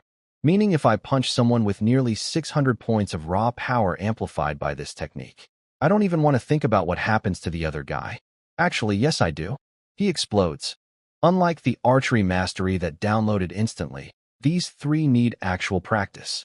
But hey, I'm heading into a war campaign. The entire northern frontier is about to become my personal training ground. Then I pull out the treasure-carved bow. A beautiful black and gold longbow materializes in my hands. The moment I grip it, I can feel the weight. This thing is built for serious power. Treasure-carved bow, yellow grade mid-tier. Armor-piercing property. The stronger the user, the more powerful the shot. The stronger I am, the harder it hits. So it scales with me. This bow will never become obsolete. As my strength climbs into the thousands, this bow will just keep hitting harder. It's the gift that keeps on giving. I also pull out the fine steel long saber, a cavalry weapon with an iron handle and a precision-forged steel blade. This thing weighs 50 or 60 Gene. A normal soldier couldn't even lift it one-handed. For me, it feels like swinging a stick. Now, the authority seal. When I was a small banner leader, my seal gave my 10 soldiers a 10% boost to combat power, morale, and endurance. That tiny buff probably kept all 10 of my rookies alive through the battle yesterday. Now I'm a 1,000-man commander. Generate 1,000-man commander authority seal. 1,000-man commander seal. All soldiers under your command gain 60% combat power, 60% morale, 60% endurance. From 10% to 60. 5 rank promotions turned a little nudge into a massive buff. My entire cavalry company just became 60% stronger, 60% braver, and 60% more tireless than any equivalent unit in the entire Ming army. And none of them will ever know why. They'll just think their new commander is really inspiring or something. But here's the important strategic shift. At the 1,000-man commander level, personal kill counts don't matter for promotions anymore. I can't just stab my way to the next rank. I need to win battles, command victories, strategic achievements, which means making my soldiers better is now just as important as making myself stronger. This seal is going to be my secret weapon. I spend the rest of the night cultivating the iron body technique. 10 points of strength, constitution, and endurance per session, like clockwork. Morning comes. I gear up in my new 1,000-man commander armor. Heavier, thicker, and way more impressive than anything I've worn before. Strap on my saber. Step outside. And there's Lu Lei, standing at attention with 50 soldiers lined up behind him in perfect formation. 1,000-man commander Zhu, guard captain Lu Lei, and 50 personal guards, reporting for duty. All 50 drop to their knees simultaneously. I stare at this scene for a moment. 50 men, kneeling. For me. 3 months ago, I was a scared kid holding a bow for the first time. Now I have a personal army within an army. This, I think, is what power feels like. Rise. Thank you, Commander. Lu Lei hands me the roster of all 50 guards. I'm scanning through names when I hear heavy footsteps approaching. General Chun Hung strolls up with his own bodyguard escort. He takes one look at my assembled guards, nods approvingly, and then walks right up to them. His face goes stone cold. Do you all understand what being a personal guard means? Lu Lei answers. We protect the 1,000-man commander with our lives, sir. Correct. But let me make it crystal clear. Chen Heng's voice drops to something that could freeze fire. On the battlefield, your job is to take the blade meant for him. If Zhu Ying dies, and any of you are still breathing, you die too. That's not a threat. That's the law. The emperor himself decreed it. A commander falls, his guards follow. Your life is no longer your own. It belongs to him. Nobody flinches. Nobody blinks. We understand, SIR. Good. You'll also receive higher pay than regular soldiers. That's the trade. Better money, but your life is on the line for one man. Then he turns to me with a much warmer expression. Ready to meet your cavalry? Absolutely. We walk to the 1st Cavalry Company's camp. What's left of them is already assembled. Only about 600 or 700 out of the original 1,000. Yesterday's battle chewed through nearly a third of the unit. Attention, Chen Hung announces. This is your new 1,000-man commander, Zhu Ying. He commands this company effective immediately. 2 vice commanders step forward, Zhang Wu and Fan Qing. Both older than me. Both clearly veterans. Both looking at the teenager who's about to become their boss. But they bow without hesitation. We greet 1,000-man commander Zhu. No complaints. No resentment. Because word has already spread through the entire camp about what I did yesterday. 103 kills. The enemy general's head. The fallen battle flag. In the Ming military, that kind of reputation doesn't need an introduction. It needs a salute. Zhang Wu and Fan Qing bow to me without a shred of hesitation. These two are veterans. They've been fighting on the border for years. And they're bowing to a 14-year-old. Now, here's a fun little secret that only I know. Zhang Wu. This guy standing in front of me as my vice commander? In the future, he becomes one of the most celebrated warriors of the Ming dynasty. When Zhu Di launches the Jingnan Rebellion decades from now, Zhang Wu becomes one of his key generals and gets posthumously elevated to the rank of duke. A national-level hero. And right now he's saying, yes, sir, to me. Knowing the future is the ultimate cheat code. Every person I meet, I already know if they're going to be important. It's like having everyone's Wikipedia page tattooed on the inside of my eyelids. General Chun Hung gives me the rundown before he leaves. The cavalry company took heavy losses. They were the spearhead yesterday. You've got 3 days to get familiar with your unit. After that, we march again.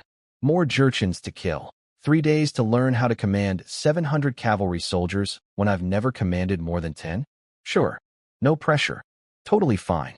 How many do we have left? I asked Zhang Wu after Chen Hung leaves.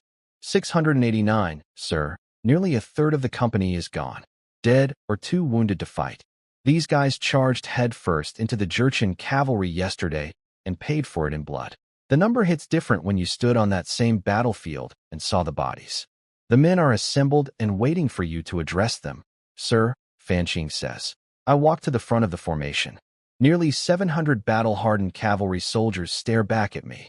Some curious, some skeptical, all of them sizing up the kid who's supposed to lead them into the next fight.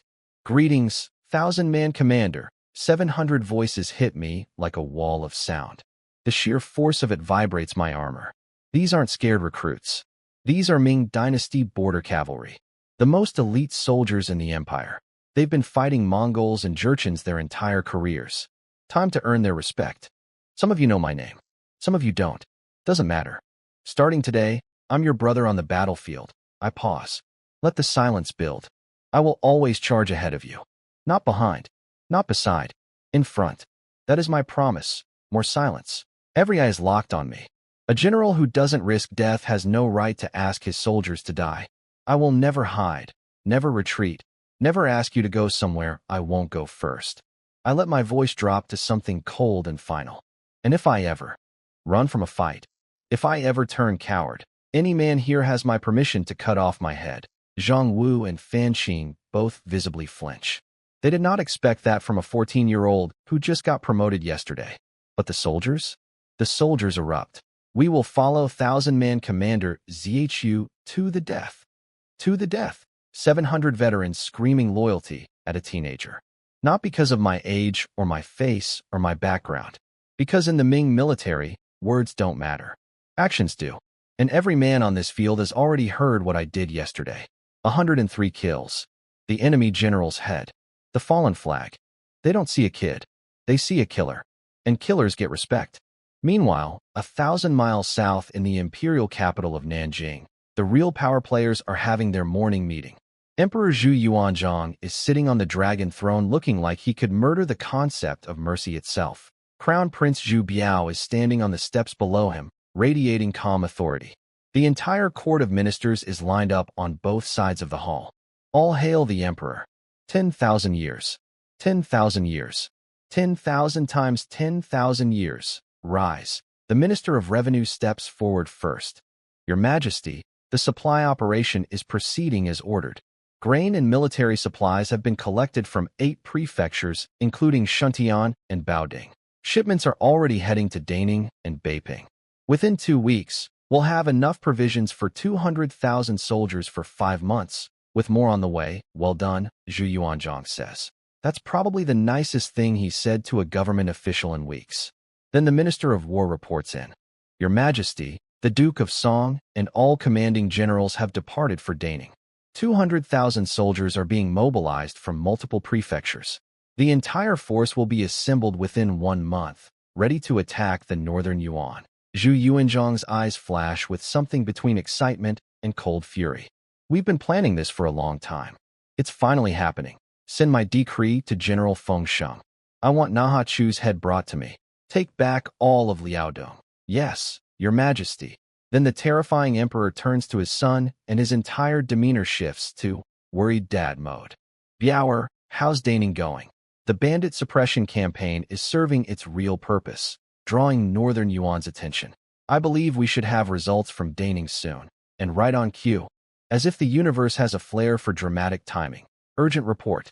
Victory dispatch from Daning Prefecture. A messenger bursts into the throne room. My battle report. The one with my name on it. The one that says, 1 soldier killed 103 enemies and decapitated their general.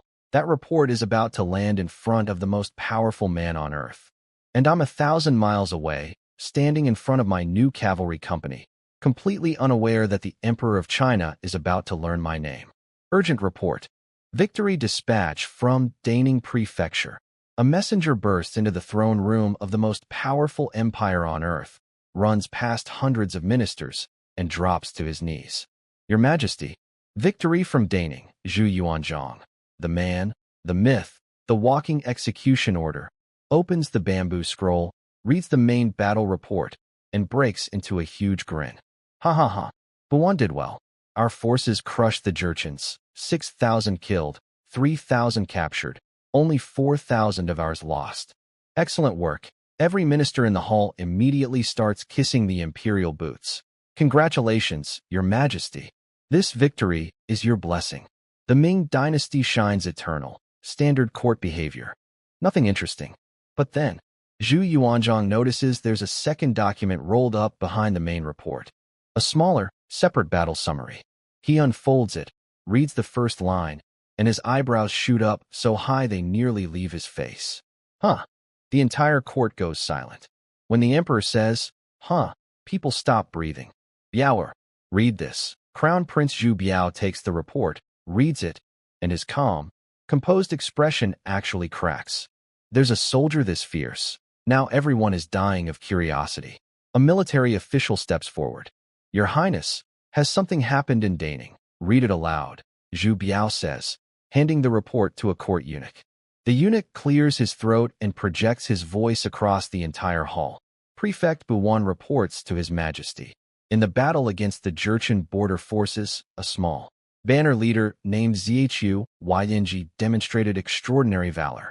Fighting alone deep within enemy lines, he slew 103 enemy soldiers, 45 by arrow and 58 by blade. He personally killed the Jurchen commanding general and captured their battle flag, causing the complete collapse of enemy morale and enabling our forces to achieve total victory. Per Your Majesty's military merit code, he has been promoted 5 ranks to 1,000-man commander. You could hear a pin drop in that throne room. Then the whispers explode. 103?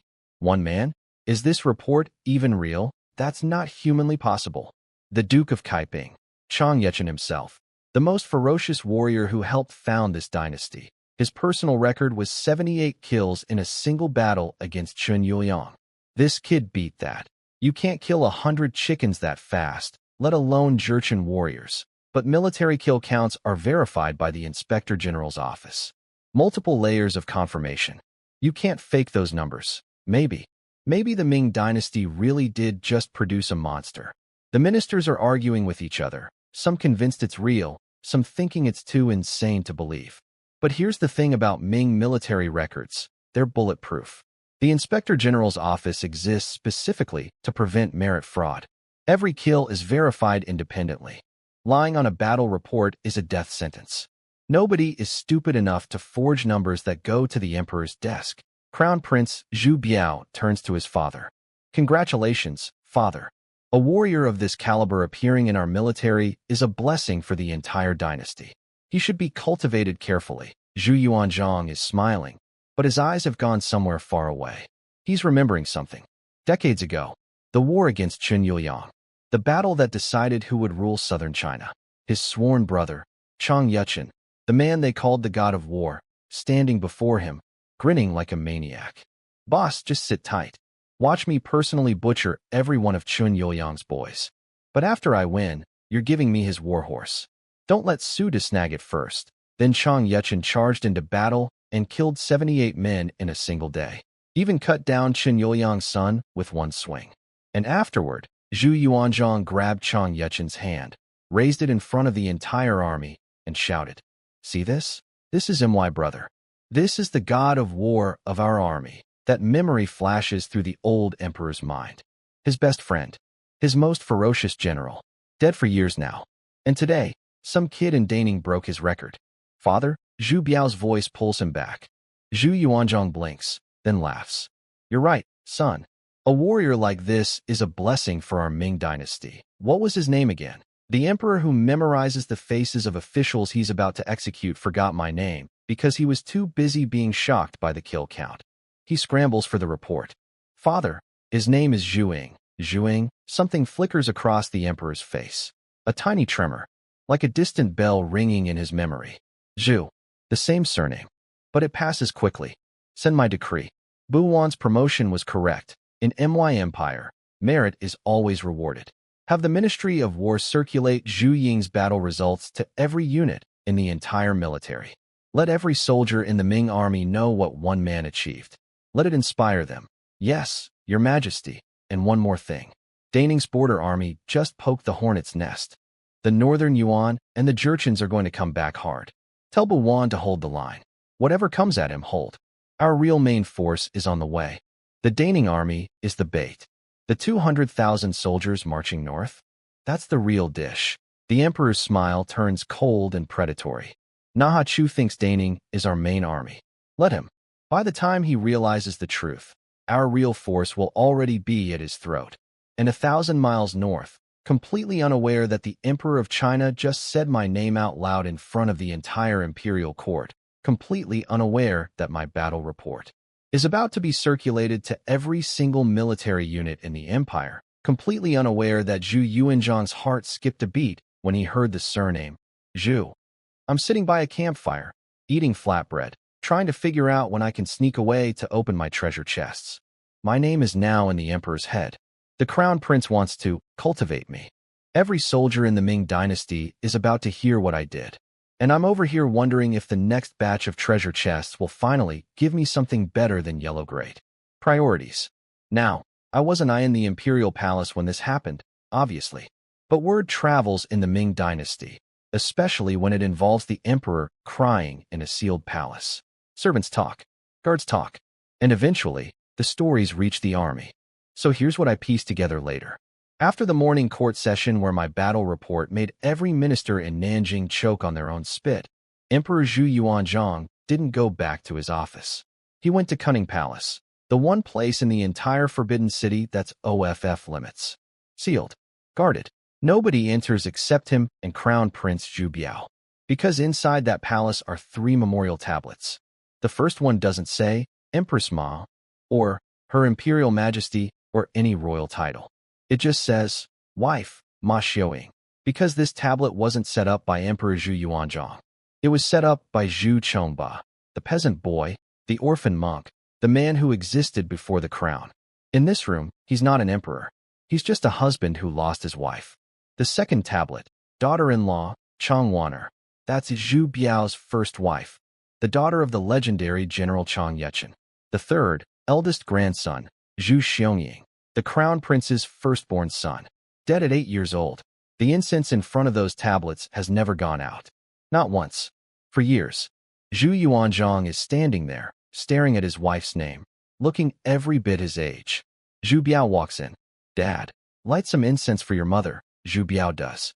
No hesitation. He lights the incense and places it in the burner, eyes fixed on the 3 tablets of the people he loved most. How many years has it been? Zhu Yuanzhang asks, voice distant. Mom and Xiangying have been gone 6 years. Sister Chang, 10 years. Time really is a sharp knife, the old emperor whispers. Cuts everything away before you notice. Then he turns to his son, eyes soft in a way that would make every minister in court faint from shock if they saw it. Today in court, that battle report. It made me think of your father-in-law, Chang Yechen. Remember what he said before the battle against Qin Yuliang? He walked up to me, grinning like an idiot, and said, Boss, just sit back. I'll personally deliver Qin Yuliang's head, but you owe me his warhorse afterward. Don't let Suda steal it. Zhu Yuanzhang almost smiles. Almost. He killed 78 men that day, cut down Qin Yuliang's son with one swing. I grabbed his hand afterward and held it up in front of the entire army. This is my brother. This is our god of war. His voice cracks. But time keeps moving. Your father-in-law is gone. Your Uncle Su is gone. One by one, everyone leaves. Dad. That's all in the past. If Xiangying were still alive, Zhu Yuanzhang says quietly, staring at the smallest tablet, he'd be 14 this year. The same age as me. Not that either of them knows that. Zhu Biao freezes. And suddenly he's not the crown prince anymore. He's a father remembering his dead son. A memory crashes into his mind. This very palace. Years ago, a little boy sprinting through the halls, laughing, while a younger Zhu Biao chased him with a bamboo switch. You little brat. You skipped class again. And you dragged your 12th uncle and 17th uncle to go raid bird nests? I'm going to tan your hide. Little Xiangying ran straight to Empress Ma, buried his face in her robes, and wailed, Grandma, Daddy's gone crazy again. He wants to kill me. All he does is make me read books. I'm just a kid. Empress Ma wrapped her arms around him and shot Zhu Biao a death glare. Leave the boy alone. He's tiny. What if he falls and hurts himself? Mom, he's not studying. He's corrupting his own uncles. Then Zhu Yuanzhang walked out. What's all this noise? But the moment he saw little Zhu Ying, the scariest man in China melted like butter in the sun. He crouched down, arms open. Zhu Ying, come to Grandpa. Grandpa. The little boy ran straight into Zhu Yuanzhang's arms with the sweetest smile in the world. Ha ha ha. My big grandson got taller. And heavier. The Emperor of China, conqueror of nations, destroyer of corrupt officials, currently bouncing a giggling child on his knee like the world's most dangerous babysitter. That memory fades. Zhu Biao stands in the empty palace, looking at the tablets, thinking, Mom. Zhu Ying. Sister Chong, are you okay? Wherever you are. Meanwhile, 1,000 miles north of that tearful family moment, I'm doing something considerably less emotional. I'm on horseback, leading several hundred cavalry soldiers, surrounding a group of fleeing Jurchen soldiers and the civilians they're escorting. Surrender and live. Resist and die, I shout, long saber raised. One Jurchen soldier spits on the ground. Curse you Ming dogs. Our tribe would rather die than surrender.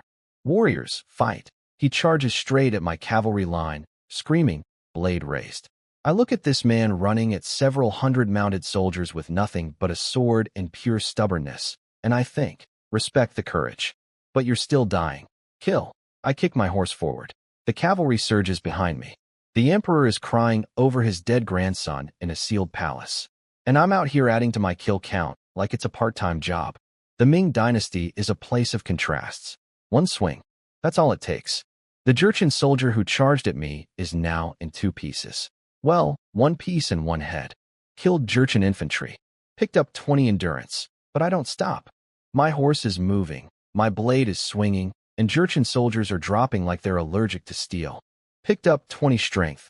Picked up 20 speed. 3 more dead in the time it takes a normal person to blink. My cavalry follows my lead. 700 riders descend on this group of Jurchen soldiers like wolves on a chicken coop. 100-something Jurchen fighters try to resist. They last about 30 seconds. After the soldiers are all dead, we're left with over 1,000 Jurchen civilians surrounded by my cavalry. They're staring at us with a mix of terror and hatred. Zhang Wu rides up. Commander, what do we do with these people? I look at him. If our people fell into their hands, what would happen? Zhang Wu doesn't even pause. Men killed. Women violated. He's not guessing. He's reporting. This is the northern frontier. When the Mongols or Jurchens raid Ming villages, they wipe them out. Every man dead. Every woman taken. No mercy. No rules. Just pure, primitive slaughter. And I know something Zhang Wu doesn't.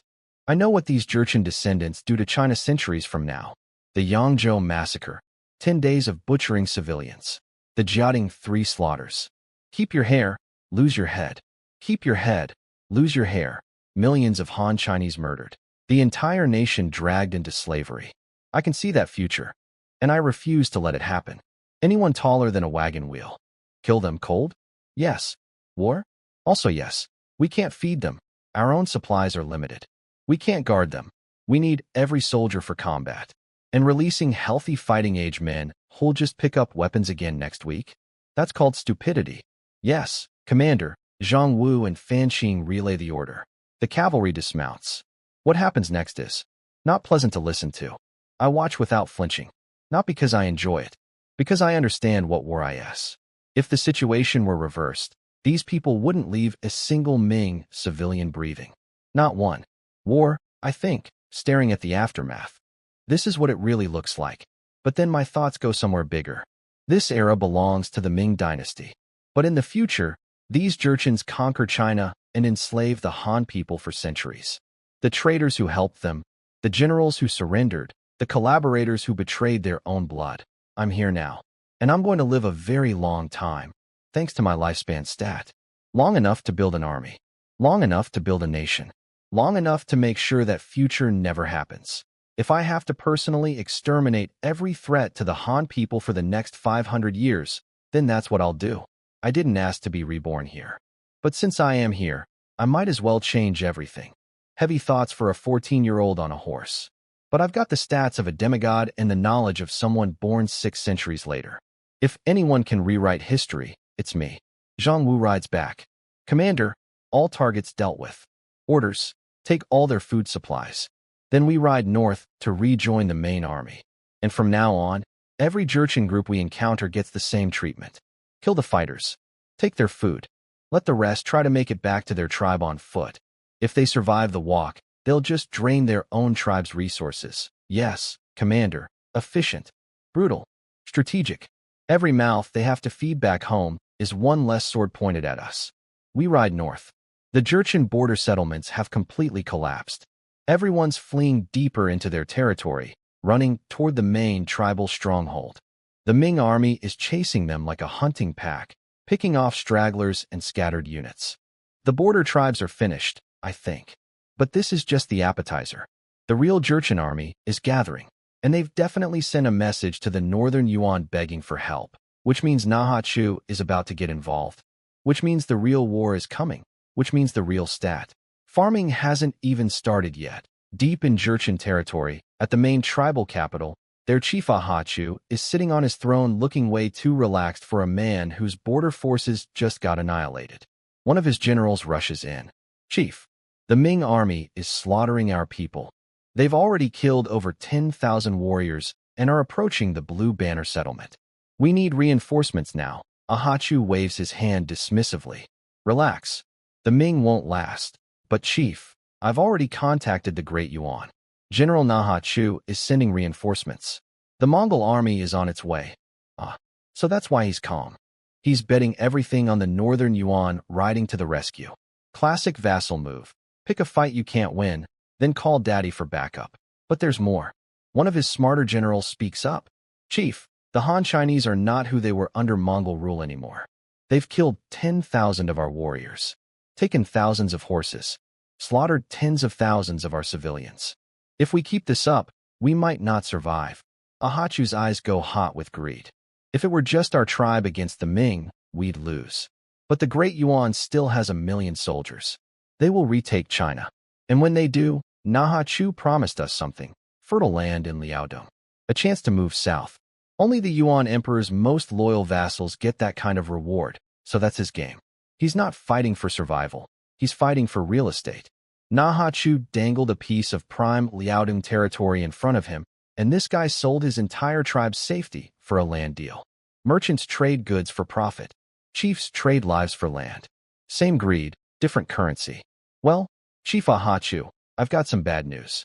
200,000 Ming soldiers are currently marching toward Nahachu's throat. Your Great Yuan savior is about to have much bigger problems than sending you help. But go ahead. Keep waiting for those reinforcements. I'm sure they'll arrive any day now. 70 miles north of the Daning border, we've set up camp in what used to be a Jurchen settlement. Keyword, used to. The command tent is packed. Every officer ranked 1,000-man commander and above is here. Prefect Buwan is at the head table looking like a scholar who accidentally joined the army, which is basically what he is. Chen Heng and Lu Zhen flank him on both sides. Report, Buwan says. Chen Heng stands. Sir, we've been pushing north continuously. The Jurchens keep retreating. We've killed plenty along the way, but we haven't found their main stronghold. Our scouts report a sizable Jurchen settlement about 30 miles ahead with significant defensive forces. What's their game? Buwan asks. They won't fight, but they won't surrender either. Simple, Chen Heng says. They're stalling, waiting for northern Yuan reinforcements. They want us to chase them deeper into the frontier. The further we go, the longer our supply lines stretch, and the more vulnerable we become. So we can't keep pushing. If we go deeper and the Yuan army hits us from the east, while the Jurchens pin us from the north, we're trapped. No supplies. Enemies on two sides. Total annihilation. Buwan nods slowly. He's smart enough to know he doesn't know military strategy, and he's been hands-off with the tactical decisions this whole campaign. Rare quality in a bureaucrat. So what do? Keep attacking? Or pull back? Chen Heng turns to the room. Generals, suggestions? Every officer in the tent suddenly finds their boots extremely interesting. Nobody wants to say, retreat, because that sounds cowardly. Nobody wants to say, advance, because that sounds suicidal. It's the classic military leadership moment where everyone hopes someone else will stick their neck out first. Time for me to open my big mouth. Sir, I have a suggestion. 1,000-man Commander Zhu, go ahead. Buwan's face lights up. He remembers me. Of course he remembers me. My battle report is probably framed on his office wall. The northern Yuan has almost certainly deployed forces already. But they won't send them to help the Jurchens. Zhu Ying frowns. They won't help their own allies? No. They'll attack Daning Prefecture directly. Cut off our retreat route. Then let the Jurchens pin us down from the north. No food. No escape. Enemies everywhere. We collapse without them lifting a finger against us specifically. The tent goes quiet. Buwan's face turns several shades paler. Daning has tens of thousands of troops garrisoning it, plus the city walls. Chun Hung counters. They can't take it easily. General, Nahachu has hundreds of thousands of soldiers in Liaodong. He's been waiting for exactly this kind of opportunity. He's not going to send a polite raiding party. He's going to send a tidal wave, more silence. The kind of silence where you can hear people's career aspirations dying. So what do you propose? Buwan asks me directly.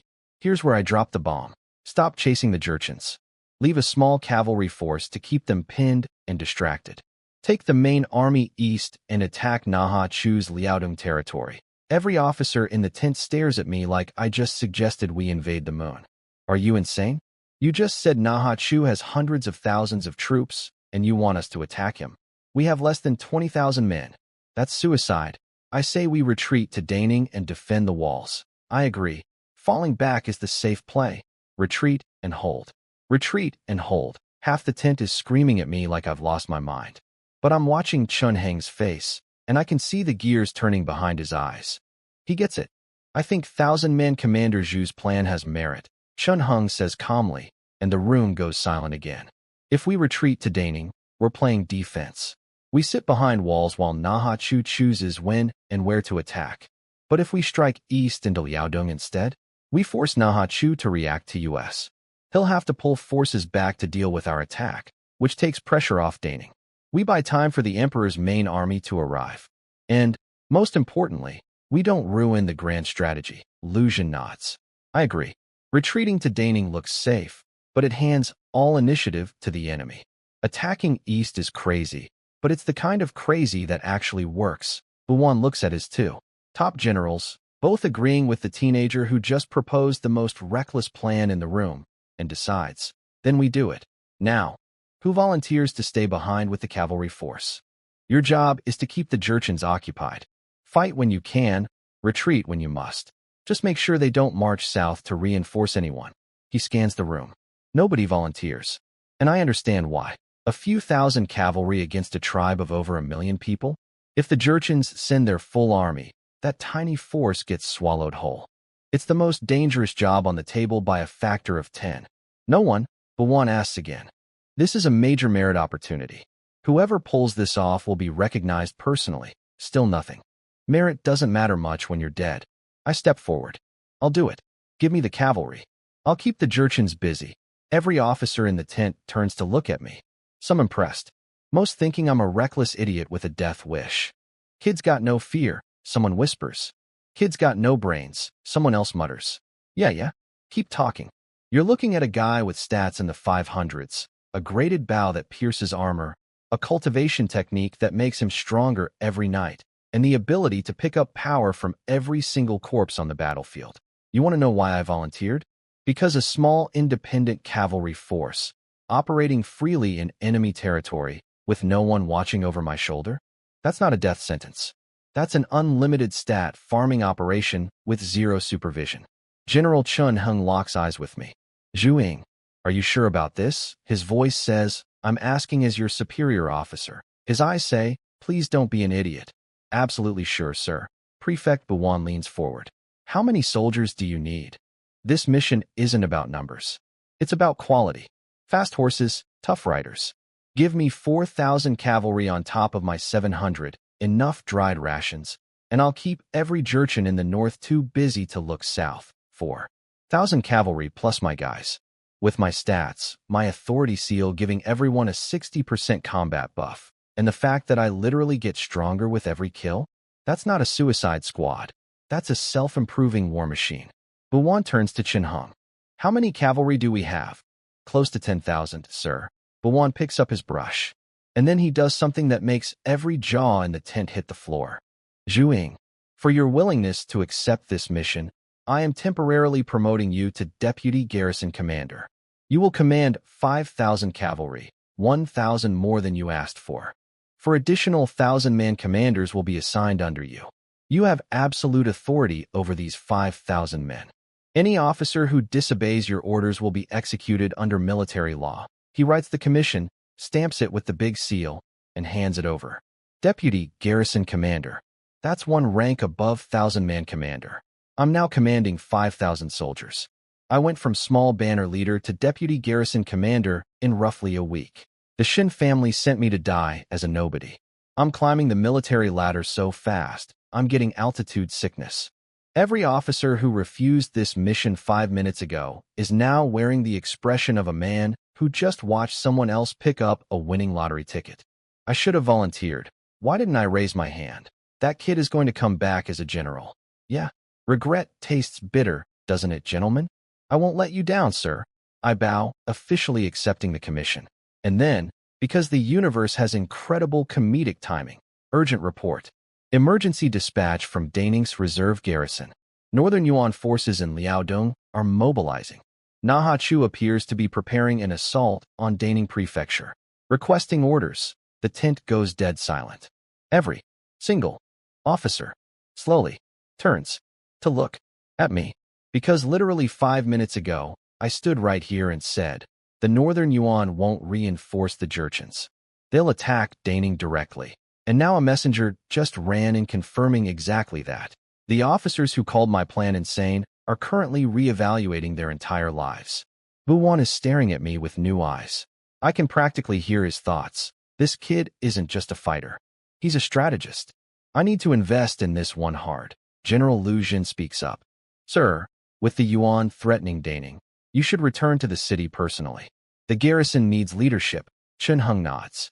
I agree. The prefect should secure Daning while Lu Jun and I handle the eastern strike into Liaodong. Buwan agrees. He's a civilian administrator. Staying in the field with these military maniacs was already pushing it. Getting back to his walls and his desk is honestly the smart move. Orders fly. The army reorganizes at speed. 5,000 cavalry get reassigned to my command. The supply corps starts cranking out dried rations like their lives depend on it. Which, given Emperor Zhu Yuanzhang's management style, they probably do. Chen Heng finds me after the meeting. His face is a masterpiece of conflicted emotions. You absolute lunatic. General, you seem upset. Upset? You just volunteered for the most dangerous assignment in this entire campaign. 5,000 cavalry in open steppe against a tribe with 1 million people who can field 70 or 80,000 fighters. And if the Yuan sends reinforcements? You're dead. General, if I didn't volunteer, someone else would have had to. Nobody volunteered. That's the point. Because it's insane, but I got promoted though. That's nice. Chen Hing stares at me for a full 3 seconds, then just deflates. What do you need from me? Anything. Name it. Extra arrows. I want every rider carrying 2 full quivers instead of 1. Done. That's it. That's IT?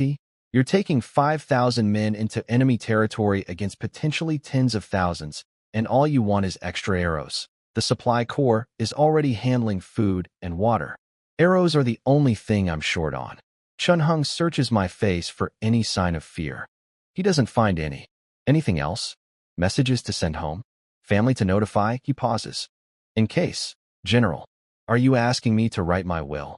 I'm asking you to be practical. You're literally asking me to dictate my last words right now. While I'm standing here, alive, Chen Heng doesn't even blink. Dead serious. I sigh. I used to have my grandmother. Now it's just me. Well, me and an old butler who raised me. That's everyone. The weight of that sentence hangs in the air between us. A 14-year-old with no family, no home, no safety net. Just a sword, a horse, and 5,000 men riding into a fight that everyone in that tent thinks is a one-way trip. Chen Heng puts his hand on my shoulder. He doesn't say anything else. He doesn't need to. But here's what he doesn't know. I'm not scared because I don't need to be scared. My stats are climbing towards 600 across the board. I have a cultivation technique making me stronger every night.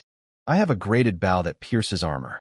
I have combat techniques that multiply my already insane power. And every enemy I kill makes me harder to kill. This isn't a suicide mission. This is 5,000 soldiers escorting their commander to an all-you-can-eat buffet. Chen Heng is looking at me like I just told him I have a terminal illness. Which, to be fair, from his perspective, I basically did. I just volunteered for a mission everyone thinks is a one-way ticket to the afterlife. General, relax. I'll come back alive. And when I do, I'm buying you drinks. No, he says, forcing a smile. When you come back, I'm buying you drinks. Deal? I give him a fist salute and turn to leave.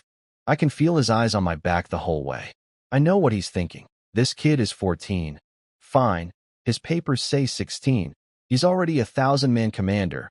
His future is limitless, and he's charging into a death trap like he's going grocery shopping. Why? Good question, General. The answer is, because I get superpowers from killing people, and I'm basically playing a video game inside a real war. But I can't exactly tell you that. Back at my tent, I pull up my stats. Strength, 654 speed, 612 constitution, 531 endurance, 525 spirit, 512 lifespan, 88 years 1,456 days storage, 5 cubic meters. Every single stat has broken 500. Days of continuous fighting, corpse touching, and nighttime cultivation are paying off in massive numbers. My lifespan alone has gained almost 4 years since I started. I could bench press a horse. I could outrun a horse. I could probably fight a horse and the horse would lose. And ding, milestone reward for all stats passing 500. Open treasure chest. Obtained. Yellow grade low tier Bigu pill times 5 bottles. Bigu pills. Fasting pills. Pop one and you don't need to eat for days. In a normal cultivation novel, these are basically fancy breath mints. But for a cavalry commander about to spend weeks in enemy territory with limited supplies, these are worth their weight in gold. Between the pills, my 5 cubic meters of storage space, which is mostly empty, and the dried rations the supply corps is preparing, I could survive. Out there for months if I had to. I head to the supply depot and start stuffing my invisible pocket dimension with arrows, dried food, and water containers. Nobody sees a thing. They just see their commander personally inspecting supplies. What a diligent young officer. Meanwhile, in Beiping Prefecture, a certain prince is having his morning briefing. Zhu Di, the 4th prince, the future Yongle emperor, the man who will one day burn his nephew off the throne and seize the entire empire. Right now he's sitting in his princely palace, looking every bit the ambitious wolf in royal clothing. Your Highness, the Ministry of War has issued mobilization orders. 40,000 of our Beiping troops are to march to Daning and join the campaign against the Northern Yuan. We keep 10,000 for border defense. Who's leading the main army? Zhu Di asks. The Duke of Song, Your Highness. He's already approaching Daning territory. Fine. Zhang Yu, you're my garrison commander. Make sure our Beiping troops don't embarrass me out there, Zhang Yu boasts. I won't let you down, Your Highness. Oh, Zhang Yu. Another future history maker. This guy becomes one of Zhu Di's most crucial generals during the Jingnan Rebellion. Right now he's a loyal military officer. In 20 years he'll be helping overthrow an emperor. I'm surrounded by future legends, and none of them know it yet. It's like attending a high school reunion where everyone becomes famous later. By the way, Zhu Di asks casually, how's the Daning campaign going? Zhang Yu pulls out a secret intelligence report. Your Highness, there's something interesting. Zhu Di reads it. His eyebrows climb. Who is this Zhu Ying? Single-handedly killed 103 enemies? Slew the enemy commander? Captured their battle flag? He's a new recruit, Your Highness. Been in the army less than 4 months. For months? Zhu Di's composure actually cracks for a second. My entire Beiping garrison of 50,000 men doesn't have anyone that fierce. What a waste that he's not under my command. Zhang Yu leans in. Your Highness, should we perhaps reach out to him? Quietly. Bring him into our circle. Zhu Di's eyes snap to Zhang Yu. Cold. Dangerous. Zhang Yu drops to his knees instantly. Forgive me, Your Highness. I overstepped. Go prepare the troops. But then, softer. If you happen to encounter this person during the campaign, you may make contact. Casually. Nothing obvious. Understood, Your Highness. Zhang Yu leaves. And the moment the door closes, Zhu Di speaks into the empty room. Except it's not empty. You're pushing too hard. Father is alive. My eldest brother is healthy and strong. You want to get me killed? From the shadows of the inner chamber, a deep voice answers. Ba. This humble monk merely plans for the prince's future. For destiny. Future? Destiny. Your destiny talk is going to get my head separated from my body. Years ago, this monk promised to give your highness a white hat. A white hat. Sounds innocent, right? Except in Chinese, the character for king, Wang, with a white a on top becomes emperor. He's not offering a hat. He's offering a crown. Your highness need only watch and wait in Beiping. The future will unfold as heaven intends. Your highness has the bearing of an emperor. Zhu Di's face cycles through about 15 emotions. Fear, ambition, guilt about his father, guilt about his brother. And underneath it all, burning like a furnace, desire. The voice belongs to a man sitting cross-legged in the dark, spinning prayer beads, wearing black monk robes, looking like the calmest person in the entire Ming dynasty. Yao Guangxiao, the black-robed monk, the single most dangerous advisor in Chinese history, the man who whispered a prince into becoming an emperor, the architect of the Jingnan rebellion. If I could see him right now, I'd recognize him immediately from my history books and probably scream. Because this quiet, smiling monk is the reason the entire Ming dynasty gets flipped upside down in about 10 years. And right now, he just heard my name for the first time. A reincarnator with a stat system, a future rebel emperor, and a scheming monk who topples dynasties. This timeline is about to get very interesting. Night falls over the northern frontier. We're deep in Jurchen territory now, creeping through the darkness toward a settlement called the Blue Banner Tribe. My scouts are moving like ghosts. No noise, no torches, nothing. Lu Lei appears out of the dark, dragging 2 Jurchen scouts by their collars like a cat, bringing home dead birds. Commander, caught 2 sentries. They hit the ground in front of me. One of them is glaring at me with pure hatred. The other looks like he's about to soil his leather pants. I ask. You answer. I say calmly. The angry one spits at me. Kill me then.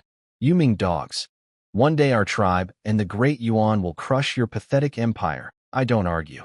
I don't negotiate. I don't even change my expression. My saber comes out. One swing. His head rolls across the grass. Killed Jurchen soldier. Picked up 20 strength. I turn to the second one. I ask. You answer. I'll talk. I'll talk. Smart choice. How many soldiers in this settlement? The chief has been gathering forces. There are over 30,000 warriors now. The settlement is a major grazing ground. Nearly 100,000 people spread across the surrounding area. What's your chief's plan? Full defense. No attacks. He's waiting for the great Yuan reinforcements. Good enough? One swing. Killed Jurchen soldier. Picked up 20 spirit. Every 1,000-man commander watching me just went pale. 14 years old, casually beheading prisoners mid-interrogation like I'm slicing vegetables for dinner. But this isn't cruelty, it's math. We're 5,000 men 100 miles deep in enemy territory. Letting prisoners go means they report our position, our numbers, our direction. Every tongue we release is a death sentence for my soldiers. Gentlemen, thoughts? I've got 4,000-man commanders plus Zhang Wu, who's temporarily running my original company. Wei Quan is here, my old garrison commander, now serving under me. Funny how that works. The other 3 are new faces, Li Tao, Zhuang Wei, and Luo Hua. Li Tao immediately opens his mouth.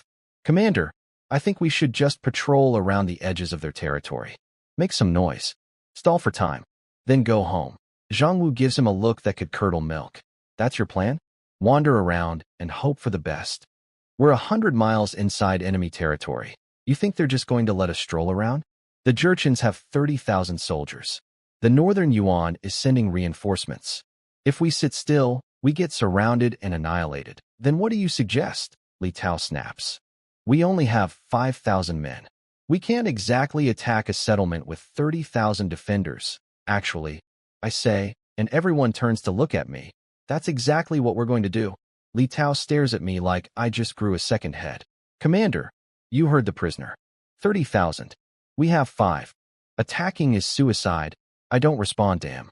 I just stand there quietly, waiting. This seems to annoy Li Tao even more, but he's smart enough not to push it further when I outrank him. Right on cue, my scout team comes galloping back through the darkness. Commander, we've mapped the settlement. It's structured as one main tribe with 4 satellite camps, north, south, east, and west. Each satellite camp serves as a defensive buffer. If one gets attacked, the others send reinforcements. Classic mutual support formation.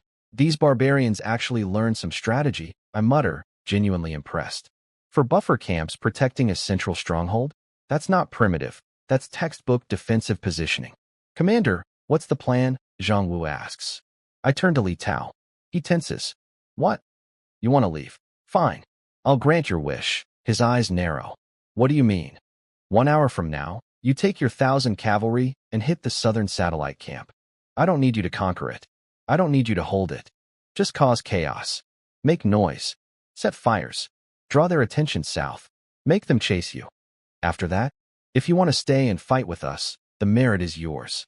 If you want to take your men and ride back to Daning, you can go. No desertion charges. Your attack buys your exit. Fair trade. Li Tao stares at me for a long time. Everyone's watching. You're really going to get all these men killed, aren't you? I'm giving you a choice. Stay or go. Then I choose go.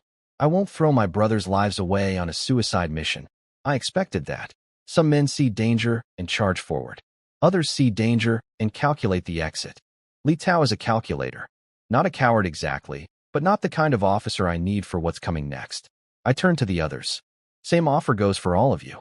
After Li Tao's diversion, anyone who wants out can ride south with him. No punishment. No grudge. Wei Quan steps forward. I'm staying, Luo Hua. Staying, Zhang Wu. Obviously staying, Zhuang Wei. With you to the end, Commander, 4 out of 5. I'll take those odds. I look back at Li Tao one final time. You have your orders. 1 hour. Hit the southern camp, create a distraction, then you're free to go.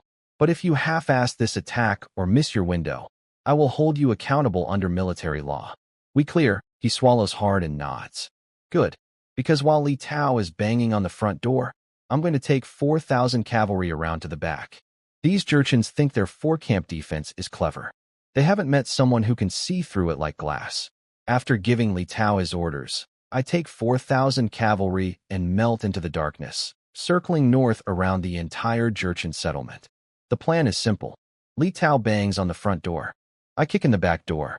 While we're riding through the pitch-black northern steppe, nothing but crickets and the occasional wolf howl that makes my new soldiers grip their reins a little tighter. Li Tao is sitting with his cavalry on the south side, probably counting down the minutes until he can run home. His vice commanders actually have the guts to question him. Sir, are we really leaving after this? Shouldn't we stay and fight? Li Tao shoots them a death glare. You want to die with that kid? Be my guest. I'm not throwing away my men's lives for some teenager's glory fantasy. Then he lays out his master plan.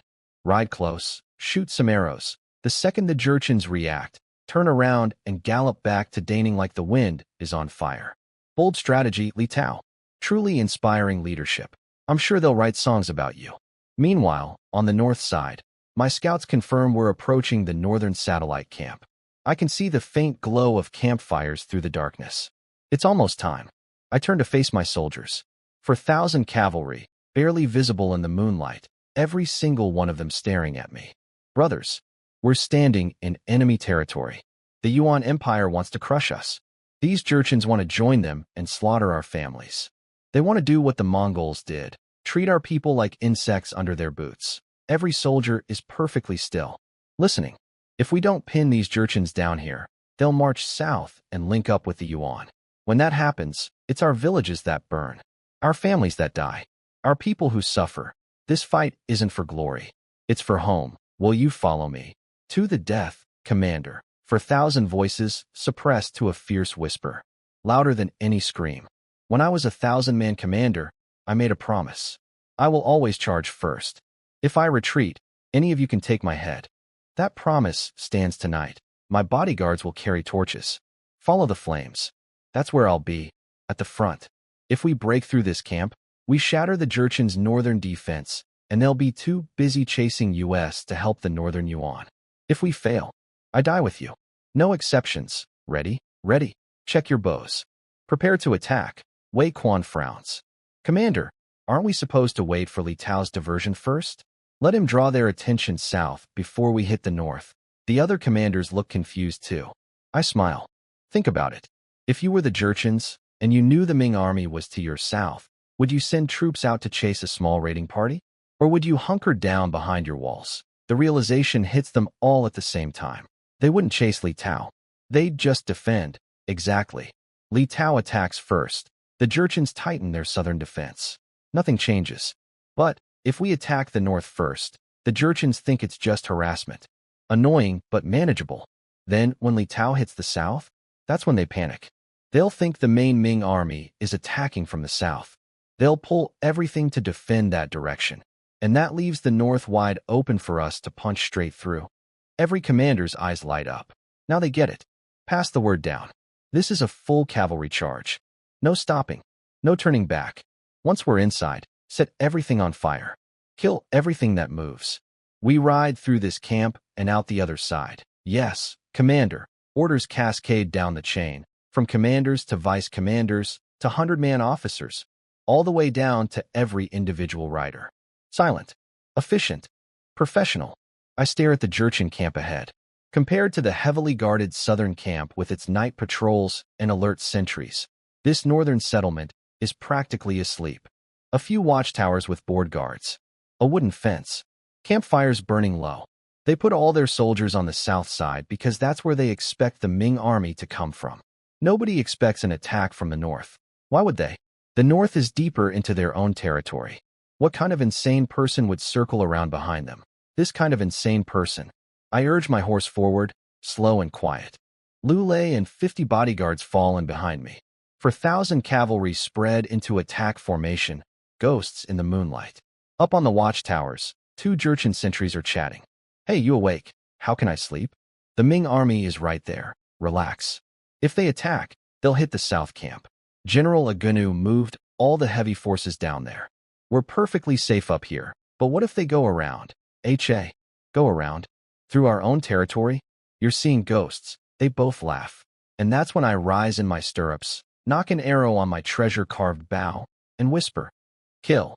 Thwip, thwip, thwip, multiple arrows from a single draw. My divine arrow barrage technique fires 3 shots in the time it takes a normal archer to shoot 1. Each arrow flies to a different watchtower with 600+ strength points behind it. The sentries who were laughing 2 seconds ago now have arrows through their throats. They slump over without making a sound. Every watchtower facing us goes dark and silent in the span of a single heartbeat. The gate is unguarded. The alarm is unraised. 4,000 cavalry are 200 meters from an enemy camp that doesn't know they exist. I raise my saber. Time to knock. Killed Jurchen sentry. Picked up 20 strength. Killed Jurchen sentry. Picked up 20 speed. Killed Jurchen sentry. Picked up 20 for notifications before my horse even reaches the gate. My divine arrow barrage technique is doing nasty work tonight. Multiple arrows from a single draw, each one finding a throat in the darkness like heat-seeking missiles made of hate. The watchtower guards are dead before they can blink. Kill.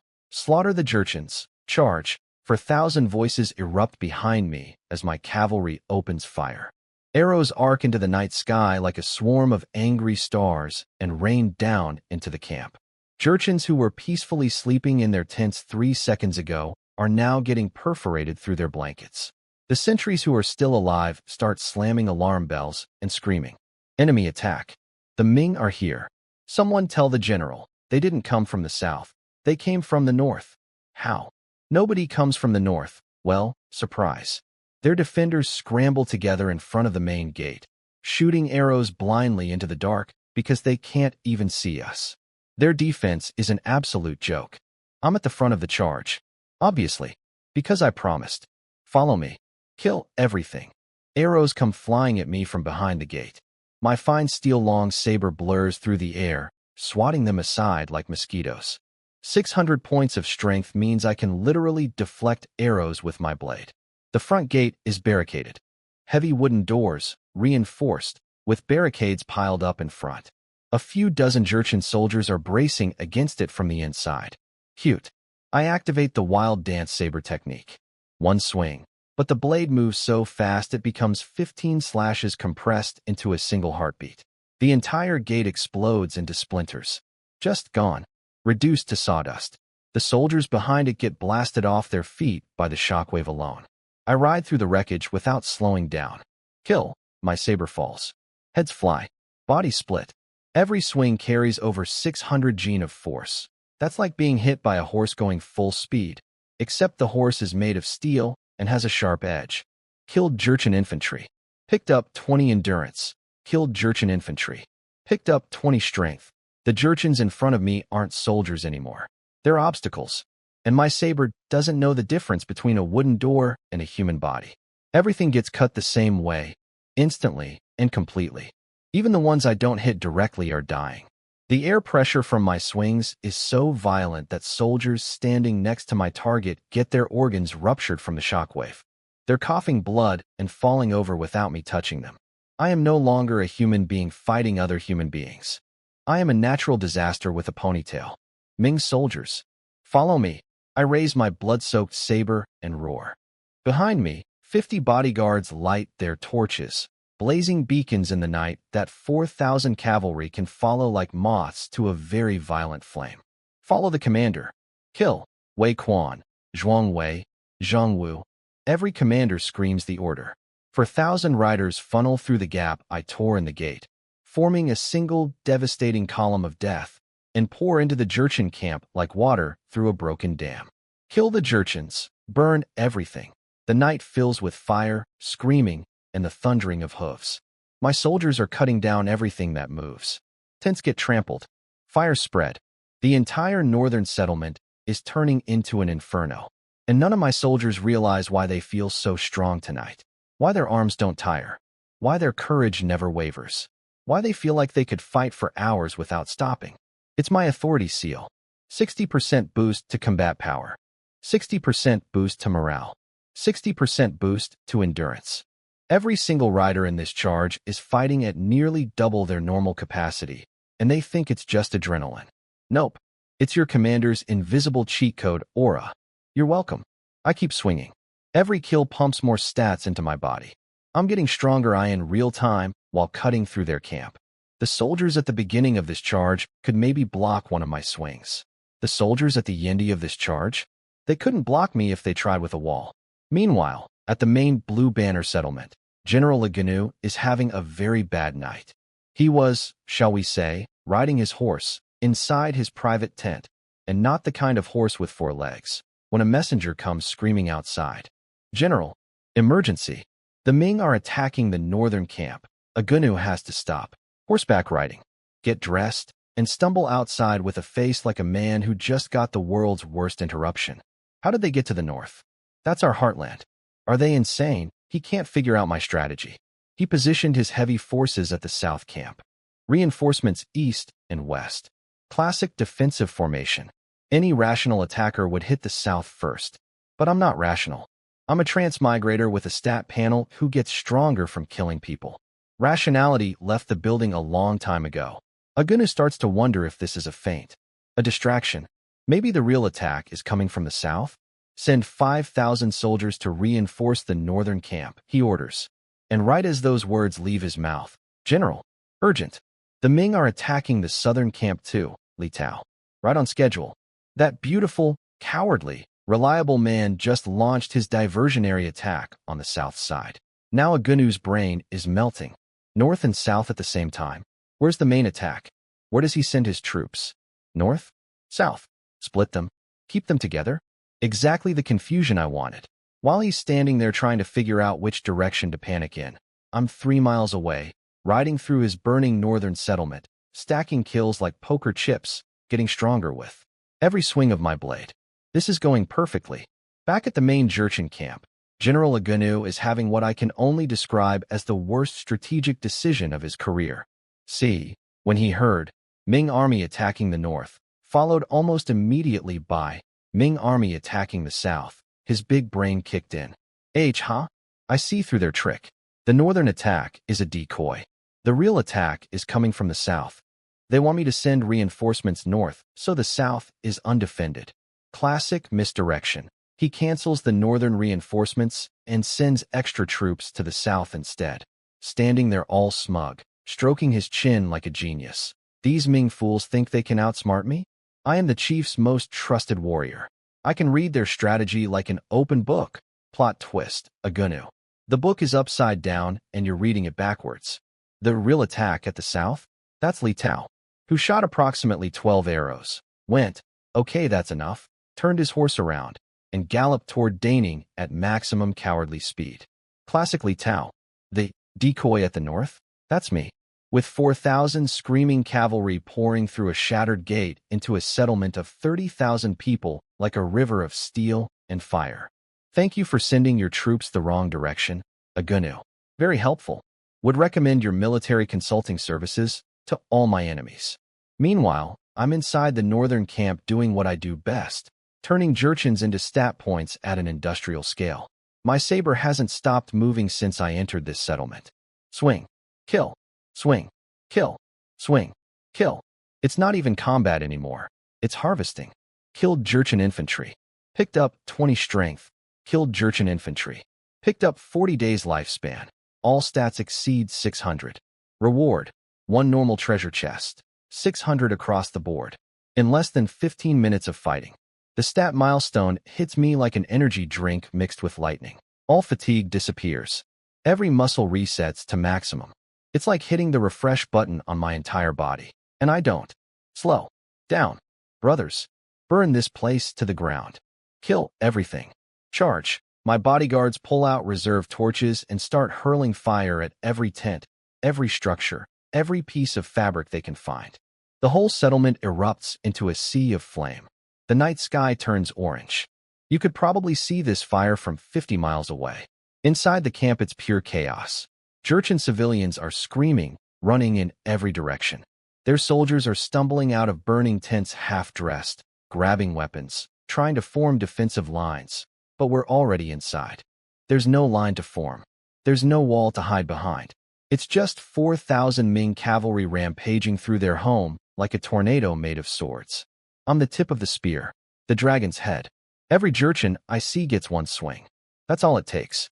600 points of strength behind a fine steel long saber means bodies don't just fall, they come apart. The soldiers behind me don't even need to fight most of the time. They're just riding through the carnage I've already created. My soldiers are performing beyond anything they should be capable of, by the way.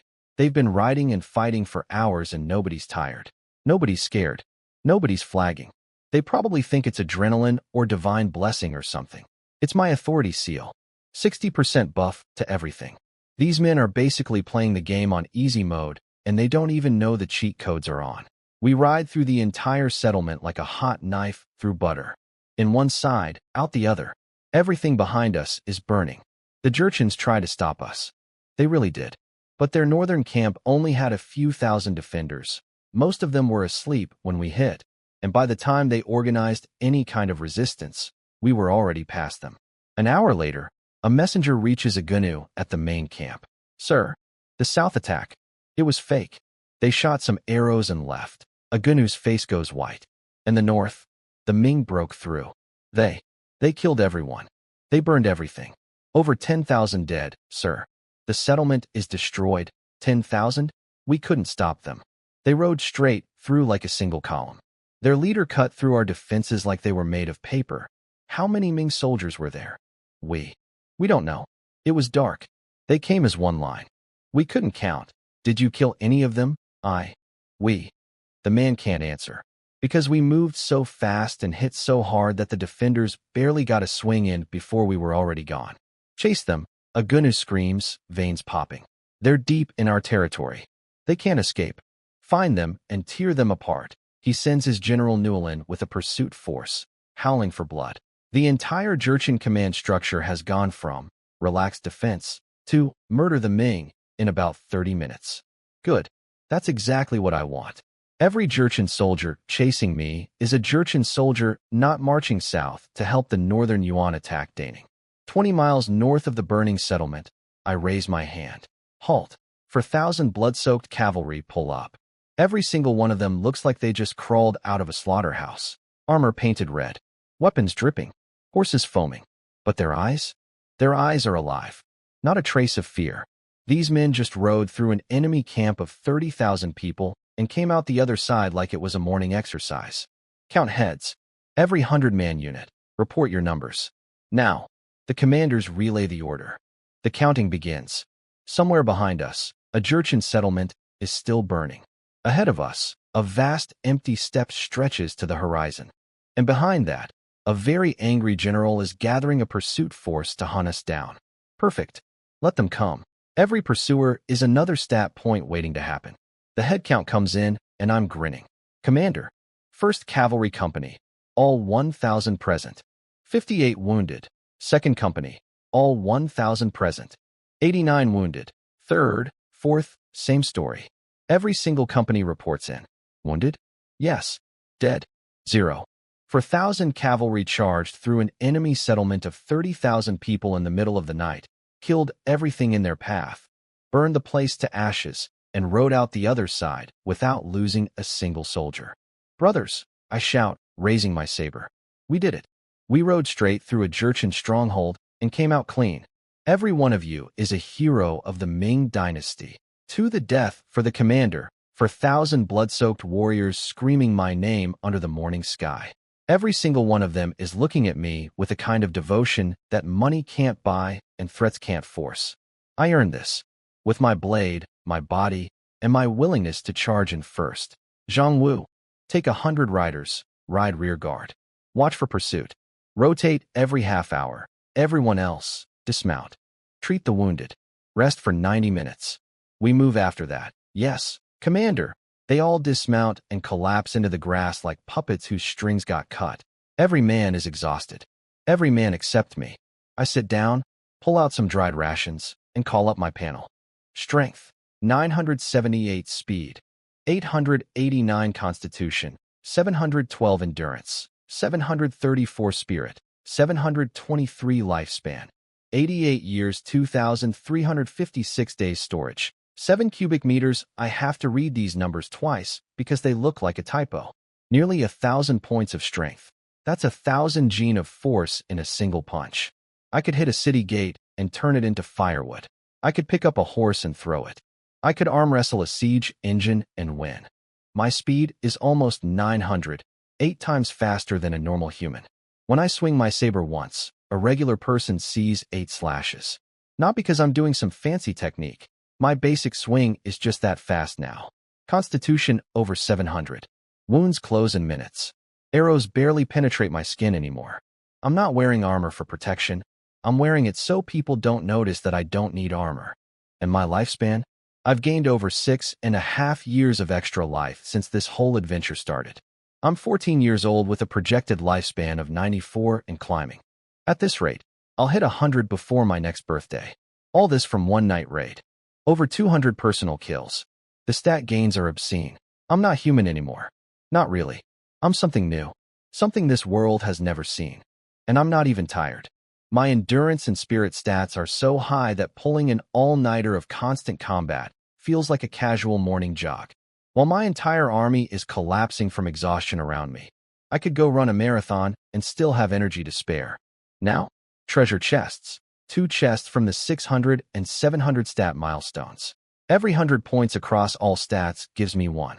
These milestones are coming fast now. Open all. Chest 1. Yellow grade mid-tier, Tiger Roar technique. I extract it immediately. The knowledge pours into my mind, and, this technique lets you unleash a roar with the devastating power of a tiger. A sonic attack that can shatter morale and even physically damage enemies. But there's a catch. It requires internal energy. Qi. True inner force. Wait, does that mean at some point my stats get high enough that I actually develop QI? Like a real cultivation novel, the technique works partially with pure physical power. I can produce the roar, but without internal energy, it's like driving a sports car in first gear. The real power is locked behind a wall I haven't broken through yet. But someday my stats will reach whatever threshold unlocks true Qi, and then I become a real cultivator. In a world where nobody else can cultivate. The only martial arts master on the entire planet. I can wait. Chest 2. Violent diarrhea powder, times 10 large bags. I stare at this for a solid 5 seconds. The system just gave me 10 industrial-sized bags of laxatives. Really? I'm out here fighting for my life in enemy territory, and you give me diarrhea powder. But you know what? I'll take it. Because next time we're near a Jurchen water source, I'm dumping all of this in. Let them try to chase me when their entire army is fighting a war on 2 fronts. One against the Ming dynasty and one against their own intestines. Biological warfare, baby. Sun Tzu never wrote about this, but he should have. Wei Quan walks up with the completed battle report. I scan it, nod, and add one line. Tell the prefect not to worry. We'll hold every Jurchen in the north right here. He ties it to a carrier pigeon and releases it into the sky. The bird wings southward toward Daning. Go rest, I tell Wei Quan. I'll keep watch, because I don't need sleep. Not tonight. Maybe not ever again at this rate. I stand up and start walking the perimeter, checking on soldiers, scanning the horizon. Behind us, the glow of the burning Jurchen settlement is still visible against the lightning sky. Ahead, the vast empty steppe stretches endlessly north. Somewhere out there, General Aganu is screaming for blood. He's probably already sent pursuit forces. Good. Let them come. Every rider they send after me is a rider not heading south. That's the whole point. I'm the shiny object, the distraction, the thorn in their side that they can't ignore. And every time they try to pull me out, I just dig in deeper. Meanwhile, 1,000 miles south in Daning Prefecture, something big is happening. At the gates of Daning City, Prefect Buwan is bowing low to welcome someone. An old general, surrounded by elite guards and trailing a parade of senior commanders. The emperor's main army has arrived. The real war is about to begin. And I'm stuck in the middle of Jurchen territory with 4,000 men, 10 bags of diarrhea powder, and stats that are about to break 1,000. Life is beautiful. While I'm out here in Jurchen territory living my best stat farming life, things are happening back in Daning that I won't find out about until later. But since it's my story, let me tell you what went down. The Duke of Song, Feng Sheng, has arrived in Daning. The Feng Sheng, one of the founding generals of the Ming dynasty. The Gai Emperor Zhu Yuanzhang personally chose to lead 200,000 soldiers against Nahachu. This man has been winning wars since before most current soldiers were born. He shows up at the prefectural office with 1,000 elite bodyguards and a parade of senior commanders trailing behind him like the world's most dangerous entourage. Prefect Buwan bows so deep he's practically kissing the floor. Welcome, Duke. Feng Sheng wastes zero time on pleasantries. What's the situation? Buwan gives him the full briefing. The northern Yuan has already attacked the border city of Huizhou, but 2,000 Ming defenders are holding the walls. The Jurchens are contained in the north. The main Daning army split. One force went east to raid Yuan territory in Liaodong, and a smaller cavalry force stayed behind in the northern steppe to pin down the Jurchens. Then Feng Sheng asks the question I'd love to hear. What about that Zhu Ying kid? The one who killed 103 enemies? Where is he? Buwan smiles. Actually, the strategy to split forces and raid Liaodong? That was his idea. And the cavalry force staying behind to pin the Jurchens? He volunteered for that mission. He's currently commanding 5,000 cavalry deep in Jurchen territory. The kid's got guts and brains. Feng Sheng nods approvingly. And then, because the universe has terrible timing, a messenger walks in.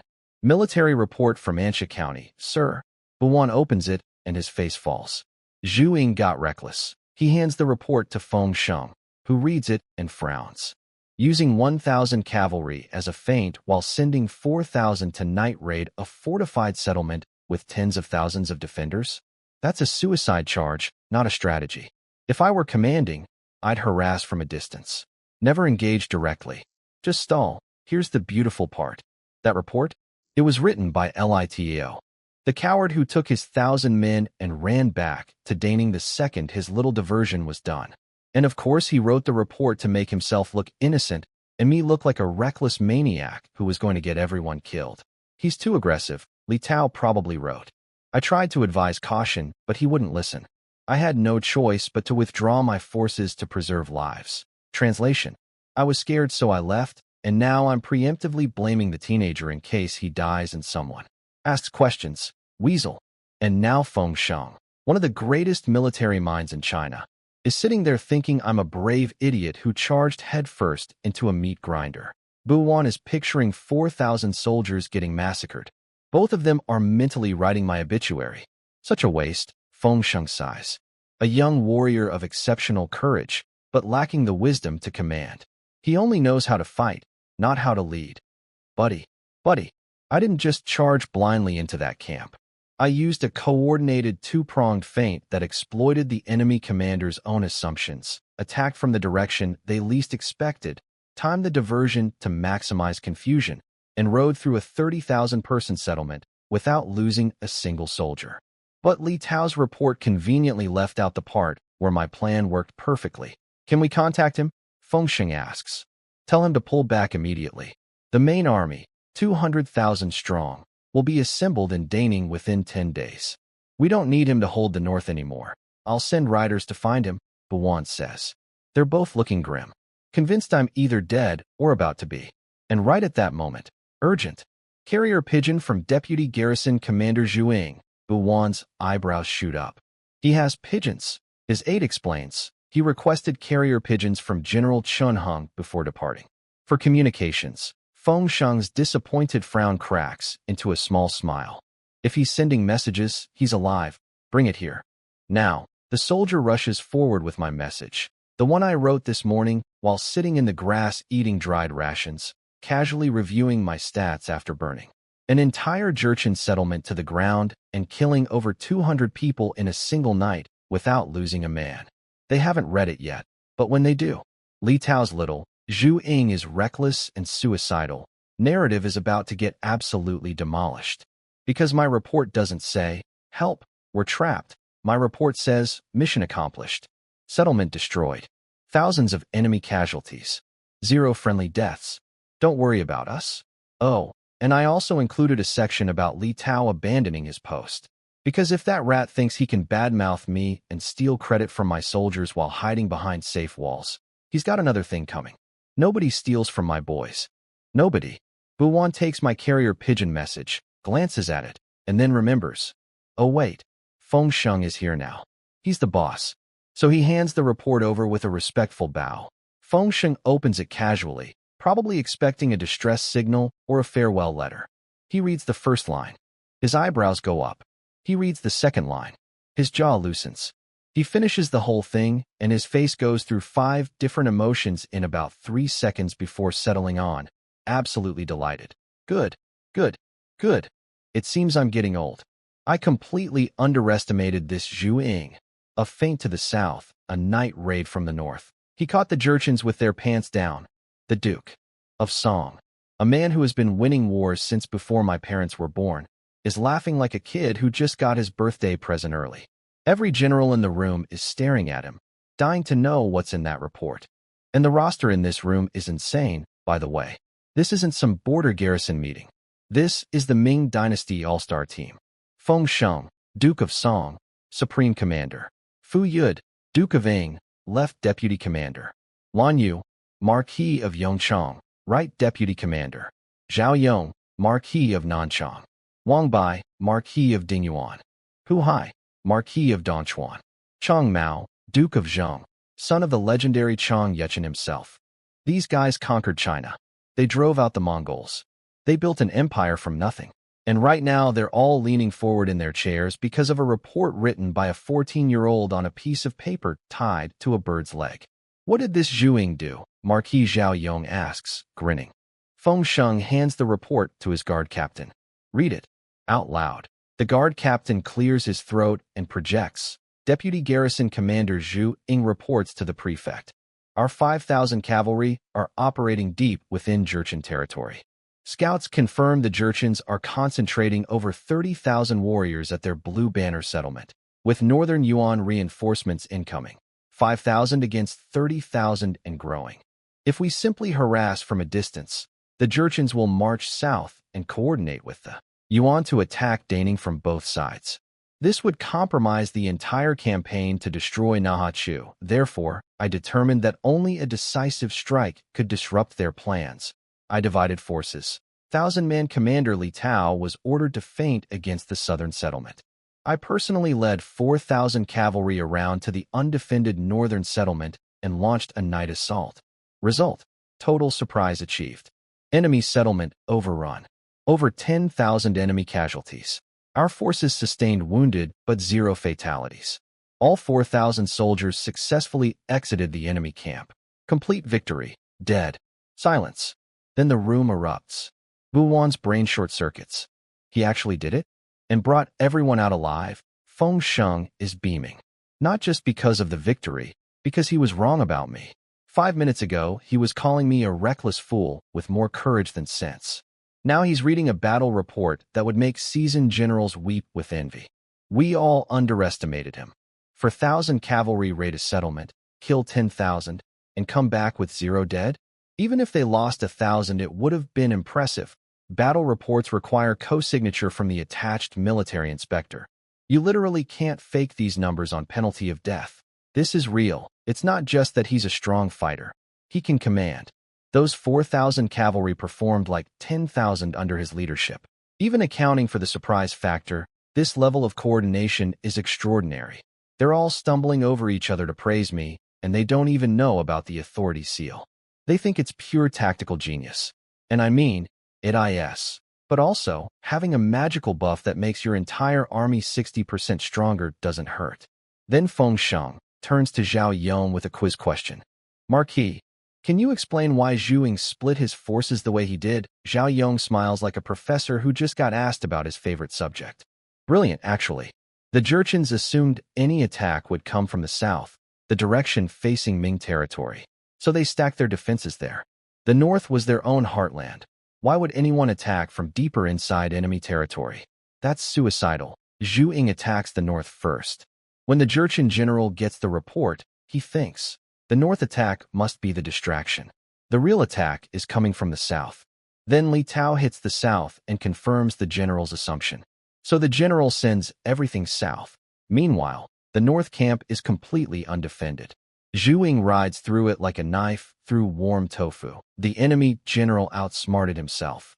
Zhu Ying didn't just exploit a weakness. He made the enemy create the weakness. Feng Sheng nods, absolutely delighted. Exactly. Buwan is practically glowing. Because I'm technically his subordinate, which means my victories are partly his victories.